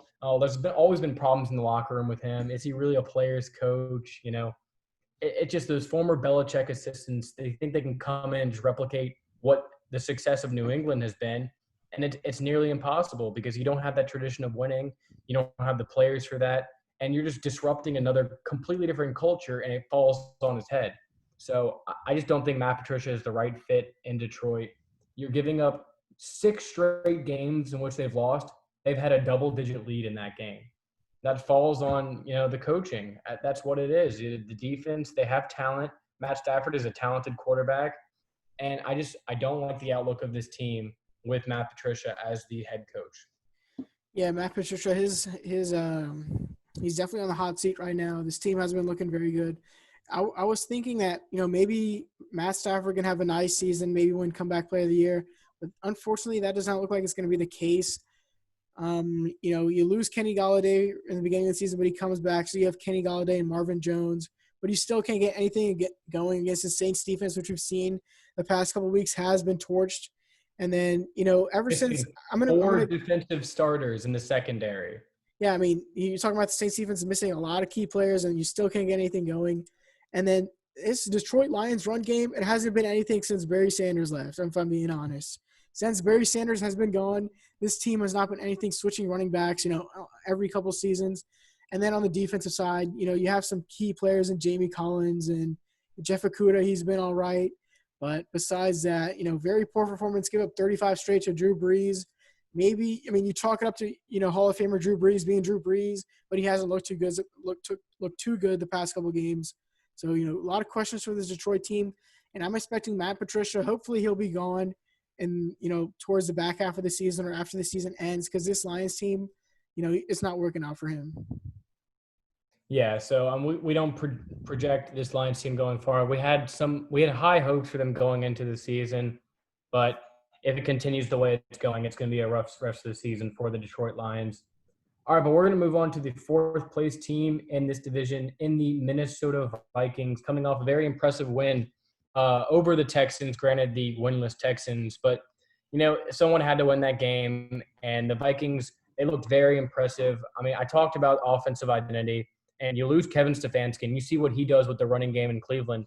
So Mike Zimmer has to realize we have Dalvin Cook. We talk about let Russ cook. Let Dalvin cook in that backfield. Give him the ball, let him do his thing, and that's what they did against this Texans defense, which has not been good against the run. They saw their matchups. He had an amazing game, and that's your offense. You need to circle around him. I understand you're paying Kirk Cousins all this money, but you put Kirk Cousins in a Baker Mayfield role. Just say, don't make mistakes, hit the big plays when we need the big plays, and then just convert on third downs. That's all we need from you. So he did that in this game. It seems like Justin Jefferson, the rookie they picked in the first round out of LSU, is becoming a viable wide receiver 2 next to Adam Thielen. Kyle Rudolph's still a stud on the outside. And their defense played a better game in this one, as we saw, contrary to the past 3 weeks. But, it's going to be a lot of learning curves for this young defense. They have talent, but losing so many key pieces that you've had over the past few years, it's going to be a tough transition. But if there's any team 1-3 that I think can really turn the corner on this season, I think it is this Vikings team. Just all their guys getting experience. I don't think Mike Zimmer is going to be in a position to put these players in positions where they're have to lose. So I like where this team's going, but is it too little too late with the 0-3 start? Maybe. But I like the direction they're going in.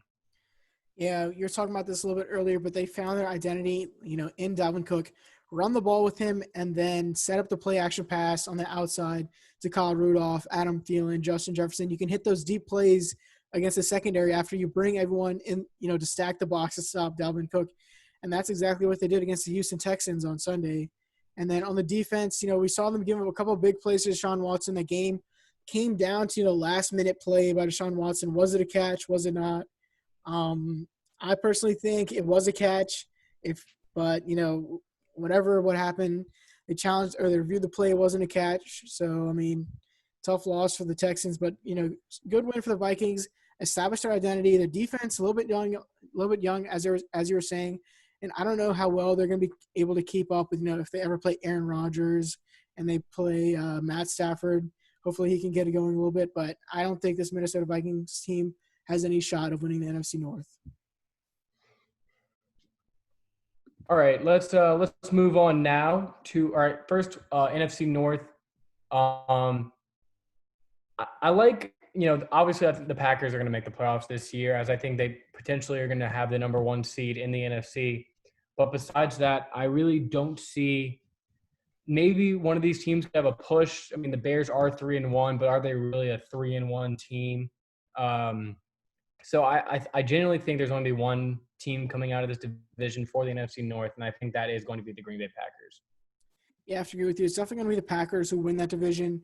Maybe if if their defense can be just a glimmer of what it used to be. Mike Zimmer, we know he's a defensive-minded coach. So if you can put that young core together, maybe go on a little run later on in the season, give them a nice, final record. Maybe they can squeak in depending on how these other teams pan out in the NFC. Right. Okay. We're gonna move a little bit quicker now because we're getting up there on time.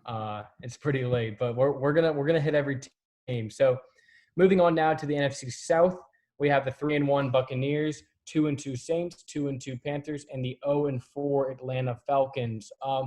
Let's start with the Tampa Bay Buccaneers, who have looked very impressive for their first 4 weeks. They dropped the first one at New Orleans, but a lot of people did not see them winning that game. But ever since then, 3 impressive wins, and they've won these games in so many different ways. Against the Broncos, it was their defense that really – and the Broncos and the Panthers, their defense was the unit that really stepped up and won them those games. And in this game, it's a shootout. You go down early. There's a lot of mistakes. But then Tom Brady says, move over. I am Tom Brady. I am the GOAT. Throws 5 touchdowns to just, Keyshawn Vaughn, Scotty Miller. It just the typical, hey, he had completions to 10 different targets. And he looks like he's already hitting like postseason stride right now.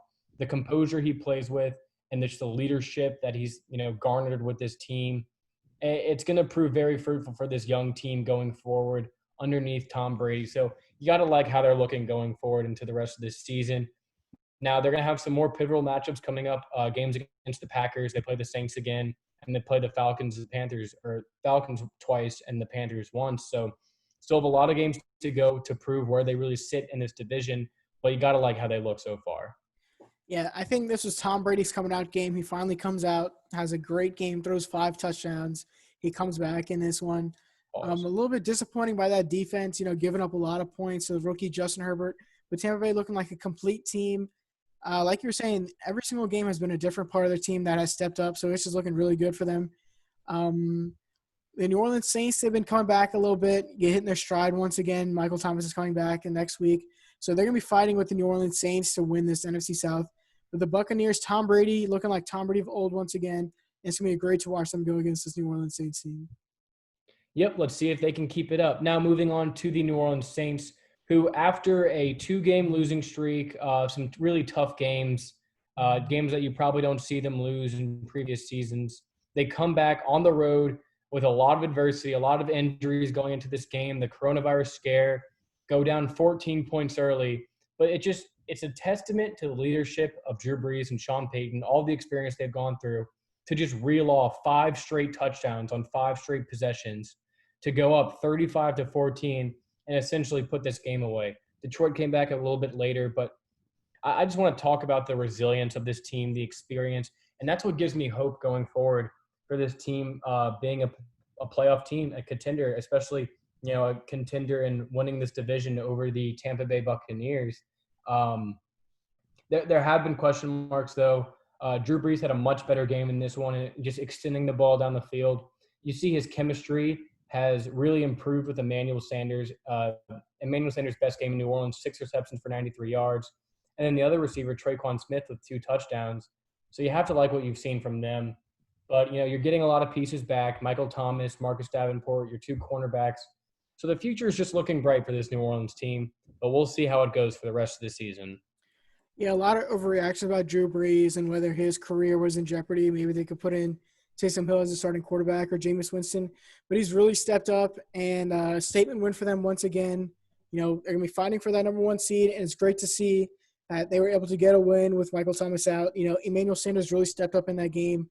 We saw him against the Raiders struggle a little bit. His first catches came with less than 2 minutes left to go in that game.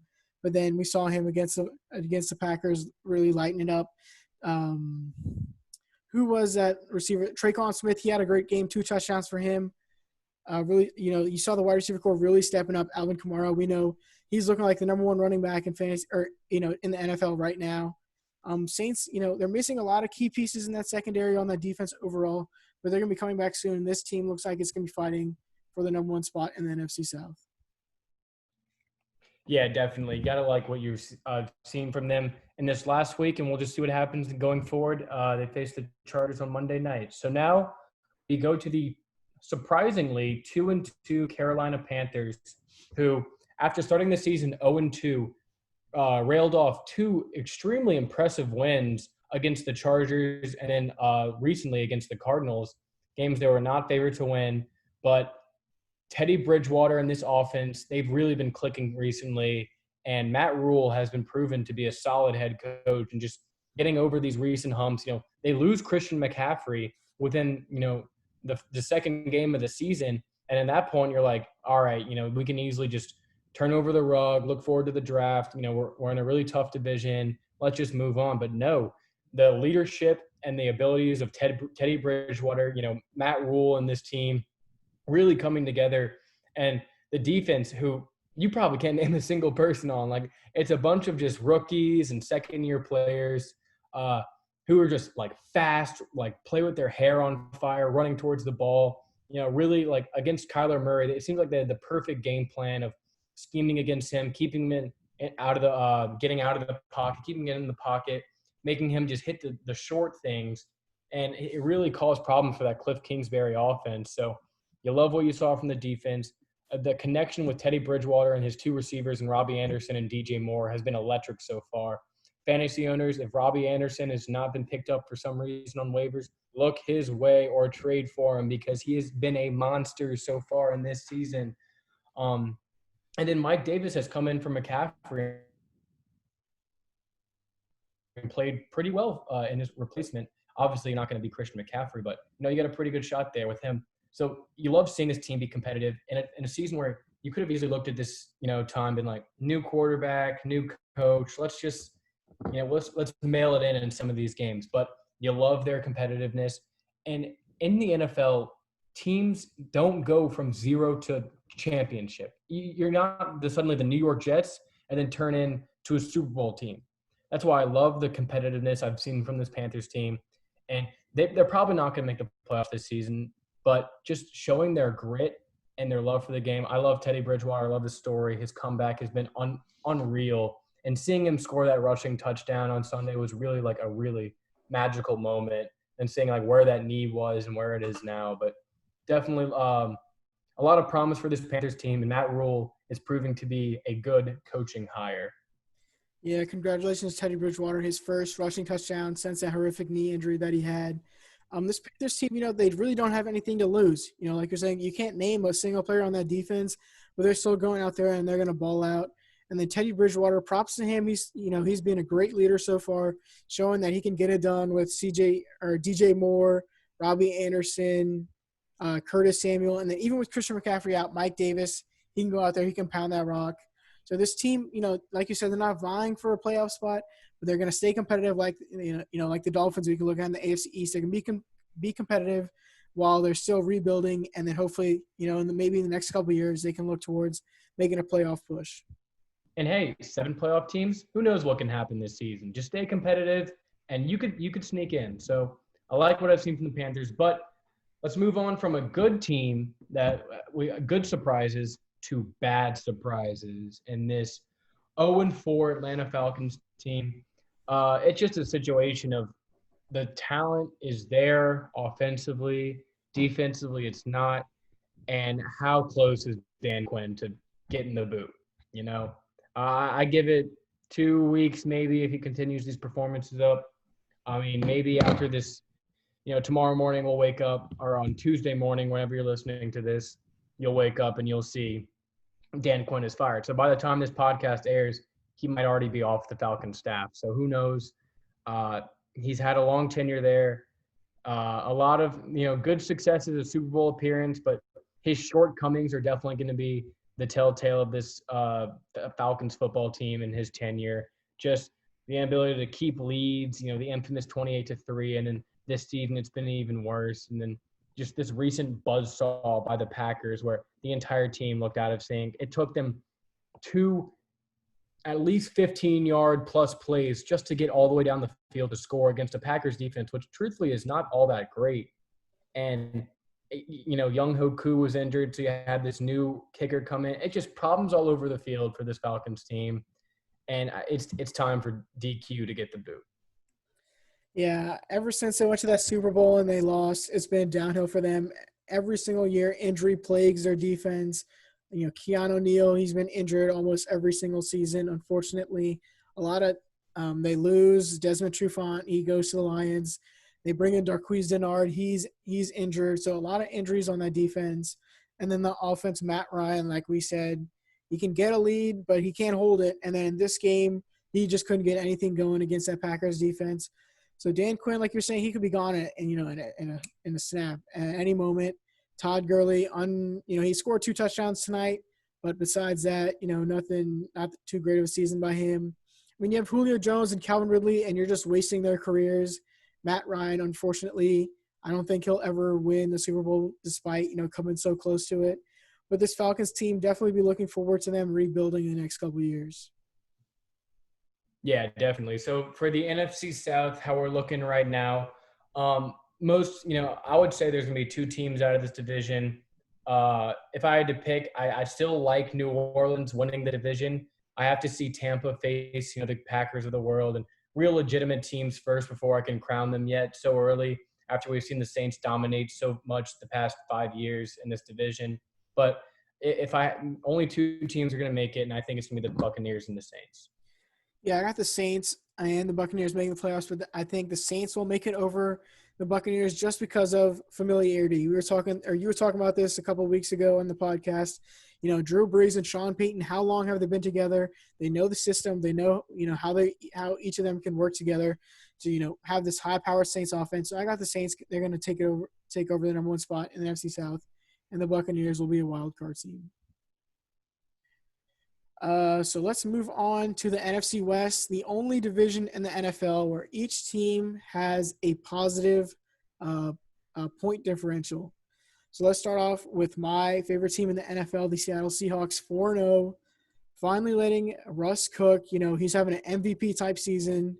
And then, DK Metcalf breaking out, Tyler Lockett. Chris Carson had a little bit of an injury scare last week after that dirty play from the Cowboys defensive lineman, but he had another bounce-back game. Only question of concern I have for this team is the defense. They lose a lot of key players, and Quentin Dunbar and a couple others with injuries, but they look like they can come back later in the season. They had 2 picks over the last week against Ryan Fitzpatrick, but overall, I see this team fighting for the number 1 spot in the NFC just overall. Yeah, the big question mark is the defense of this team, as you said. You have to worry about how they're going to stand against some of the more high-powered offenses, especially against a lot of these really good NFC West teams that we're seeing so far throughout the season. So but when you have MVP Russ on your side, who tied Peyton Manning for the record for the most touchdowns for the first 4 games of an NFL season, you're going to have a shot to win every single game. And we saw this Dolphins game. It was very tough a lot through the game. And there were some scenarios when the Dolphins could have easily come back. But just the poise of Russell Wilson to keep this team going, to keep them on his shoulders, basically. And what we've seen throughout the season, he is my MVP, and let's hope that he can keep going. It's gonna be a really interesting time for the Seahawks in the playoffs this season. But now let's move on to another team in the NFC West, the Los Angeles Rams, at a record of 3-1, coming off a pretty shaky performance against the Giants, in which they were favored by 12, but really did not do much offensively. It took them a while to really get clicking. It seemed like Jared Goff was really off today or yesterday. He had a few good shots to Cooper Kupp and Robert Woods that extended that lead to beat the Giants inevitably. But, I mean, it could just be a game of you have, start the season 2-1, you're looking really impressive. You blow a close one to the Bills, who were 4-0 and looking really good in the AFC. And you go into this game as heavy favorites and you just kind of drop an egg, which is expected. You're on the road. It's not that big of a deal, but if there's any concerns, it's just this offensive line did not have a great game today. The running back by committee is good, but eventually you're going to need to figure out who that number one guy is. Looking like Darrell Henderson could be that feature back, but the way Sean McVay is playing it so far is just running back by committee. So we'll see what happens with this team going forward. They have a lot of promise. And we need to see this division play each other. We've only seen one game with the Cardinals and 49ers, but once these heavyweights start going at each other, we'll get a really good read on what the outlook of this division can be. Yeah, this team is only going to go as far as Jared Goff takes them. Last year, pretty poor performance by him throughout the whole season. This year, he looks to pick it up just a little bit. Close game that they lost to the Bills, like you were saying. But besides that, very good performance for them so far. They haven't really faced anyone too crazy except for the Bills, who they lost to. You would have expected a better game against the Giants, but you're traveling to the East Coast, a little bit of time difference. So we see teams who travel all the way from the West Coast to the East Coast to struggle just a little bit in those games, but they were able to pull it out after a late score by Cooper Kupp. But it's gonna be, like you're saying, interesting to see this heavyweight division play against each other a little bit more as the season goes on. Yeah, and I just want to say one thing: we don't appreciate Aaron Donald enough. He's the MVP so far of this team. Just how he affects the game, every defensive snap, he just has some imprint on affecting the other team's offense. If there's an MVP, it's all the great quarterbacks, but you got to put Aaron Donald in your top 10 MVP candidates. He is an absolute stud. But moving on, let's talk about the Arizona Cardinals, sitting at a record of 2-2. They start the season 2-0. They're looking really high-flying offense. This Cliff Kingsbury offense is clicking. DeAndre Hopkins was the absolute correct move. Kyler Murray's running all over the field, looking like a human video game character. And then they come out against the Panthers, and who else did they play? Who they play? The Lions. The Lions. Two teams that you really should be favored to beat, and they were favored in both games. And they just laid a complete egg. Is the book out on Cliff Kingsbury's offense? It just seems like this offense puts the players in positions to just get numbers. I don't know. It just seems like there's so many in-game situations that Cliff Kingsbury just is not figuring out. It's 1st and 10. Instead of throwing a tough corner route to DeAndre Hopkins, why don't you use Kenyon Drake to run the ball and get a few yards? It's 3rd and long. Why are you running a quarterback draw for Kyler Murray when he hasn't done anything all game? I question Cliff Kingsbury's offensive philosophy at times in certain situations in the game. If he really understands the context of it, he was never a great coach in college. And yes, the quarterbacks that he had, Patrick Mahomes and Baker Mayfield, they had really good seasons under him, but it was just numbers. The teams never won. So that might be a concern going forward. Also, their defense has not looked as good as it did in the first 2 games at all, as we saw Robbie Anderson and DJ Moore absolutely eat up this Cardinals defense. They just could not get off a block to save their lives, and Mike Davis looked like Christian McCaffrey. So there's significant concerns facing this Cardinals team as they head forward. But if Kyler Murray can, switch back that switch and go back on this MVP tear they had through the first 2 weeks, then they'll be just fine. But there's definitely more questions than there are answers for this Cardinals team. Yeah, they started off to a hot 2-0 start, and you would think, Kyler Murray, he's kind of sneaking into that MVP conversation. But these last 2 games, he's looked abysmal.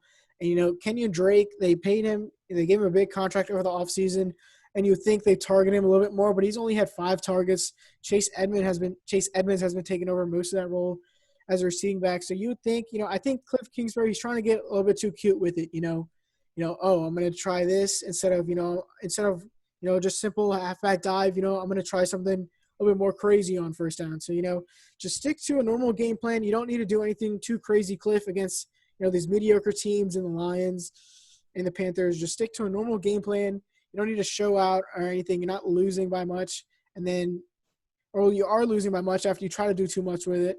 And the defense, it hasn't really stepped up that much. I would say they're better than the Seahawks. But, they held the 49ers opening day. But they're looking kind of iffy. Budda Baker, they signed him to a nice contract over the offseason. And, they have Chandler Jones. He's a monster. He can get a lot of sacks. But they're looking very iffy right now. They need to step up a little bit if they think they're going to make the playoffs. Yeah, I mean, Kyler, these last 2 games, he has not looked that good at all. You hope there's not those sophomore quarterbacks. Usually when there's 4 games in, defensive coordinators start to figure out a game plan on you. And if that's the case for this Cliff Kingsbury offense, if they just become predictable, that's it. I mean, there's already questions about him going into this season, and he's going to have to prove some people wrong if the Cardinals want to have a chance to be a playoff team like a lot of people are predicting them to. Okay, but finally, we're going to hit on the San Francisco 49ers, 2-2 as well, dropping a pretty winnable game against a not that great Eagles team on Sunday Night Football. The biggest story of this team, unfortunate as it is, after the Super Bowl appearance, has just been injuries. You lose Nick Bosa for the season, and then you lose Garoppolo, and Kittle finally came back, and he played dominant against the Eagles, but a lot of defensive pieces and pieces on the outside. But, this team needed Garoppolo back, and it kind of showed you in that game that as much as we, slandered Garoppolo after the Super Bowl, they definitely need him for this offense to work, because Nick Mullins, man, it's not like you can plug in any quarterback into the Kyle Shanahan system and expect greatness, I think Jimmy Garoppolo is the quarterback you need for this system, because they have playmakers. Brandon Ayuk had that monster touchdown. He looked amazing. And Deebo Samuel comes back. You have George Kittle. Yeah, you're losing. You don't have Mostert, and you have Jerick McKinnon back there. But you get Garoppolo back, and their offensive line was a struggle, but it also could have been just the unfamiliarity with Nick Mullins and his play calling versus Jimmy Garoppolo. So I'm not going to be concerned about that for a while. But you have to think they need to rush him back, because they can't afford to lose a lot of these winnable games early on in the season. Because if he comes back straight into, a Seahawks game or a Cardinals game or a Rams game, it could be really big troubles for this 49ers team. But so far, pump the brakes. I think this team is going to be fine, even at 2-2. They still have that championship DNA. I see so many promising plays from this team that I think when Garoppolo inevitably does come back, he's going to transform this team. So 49ers fans, I think there's still positivity to look forward to going into the last 3 quarters of this season, but you just need to get guys back. Yeah, tough loss for them against the Eagles, like you're saying. I think that it all comes down to Nick Mullins. If he doesn't make some boneheaded mistakes, especially when you're in the red zone and then you throw that costly interception, or, you throw a check down and you lose 4 yards, or you try to run against this Eagles defense and you're going nowhere. So it really all depends on when they can get Jimmy Garoppolo back and, hit some more of those end-around plays and some play action. Get Tevin Coleman back and Raheem Mostert, open up that run game just a little bit more. George Kittle, we saw him come back. He absolutely dominated. So it's going to all come down to when Jimmy Garoppolo can come back, and can they start winning some more of those games that they should win.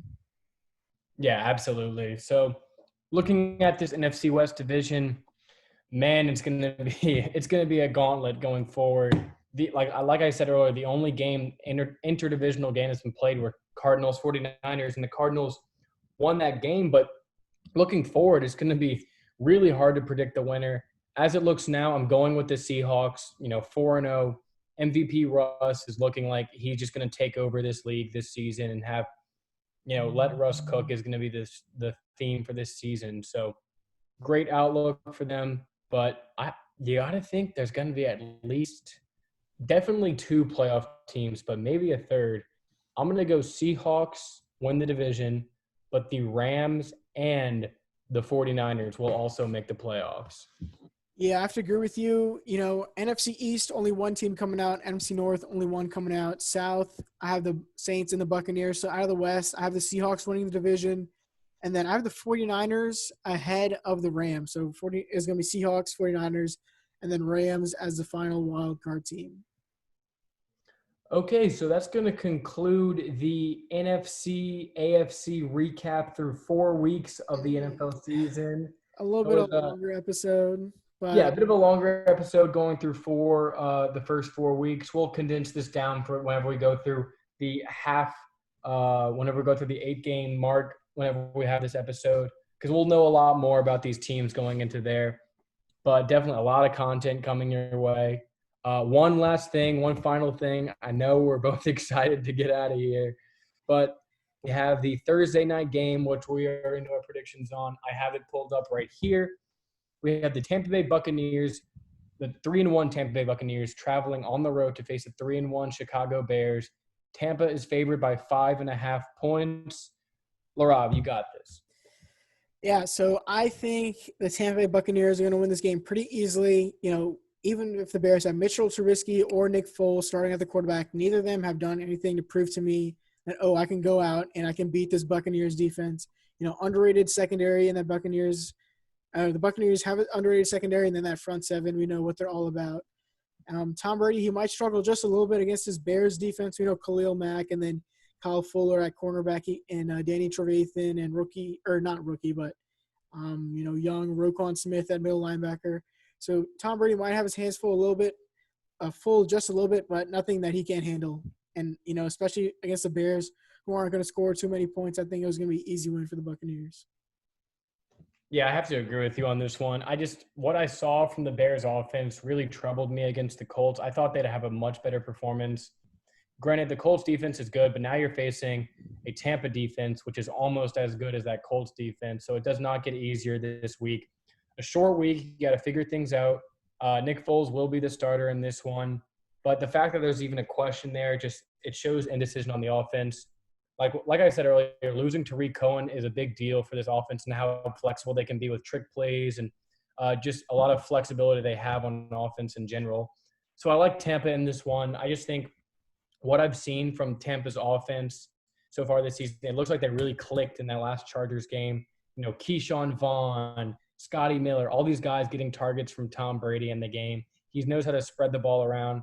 It looks like Chris Godwin will not play in this game, but that did not affect them in this one. They just have a wealth of riches at the receiver, tight end, and running back position. So I have the Buccaneers in this one. I'm going to go 33-24 Bucks in this game.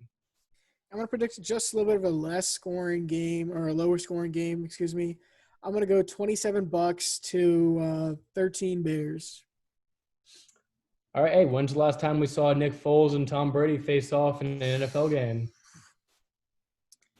Yeah, it's been that crazy Super Bowl, but I doubt that Matt Nagy is going to be as creative as Doug Peterson was in that one. No Foles magic in Chicago, unfortunately. Yeah, probably not. So that is going to wrap up. It's probably I'm guessing this is over 2-hour-long episode. This is going to be posted Tuesday around noon. So hopefully everyone has a great day. Lewis, any closing remarks? If you stuck with us throughout this entire episode, you are a real G. And if you text me individually, if you have my number, if you text me a turtle emoji, I'll Venmo you $1, Yeah, same here. If you made it all the way through this video and you're watching this right now and you text me, text me a turtle emoji, I don't know, I'll send you a little something. Yeah, so proof that we have real fans out here. We love you all. Have a great night. Stay safe out there with COVID and all of that. But thanks for sticking around with us, and we'll have our next episode out for y'all Friday morning. So thank you all, and have a good weekend.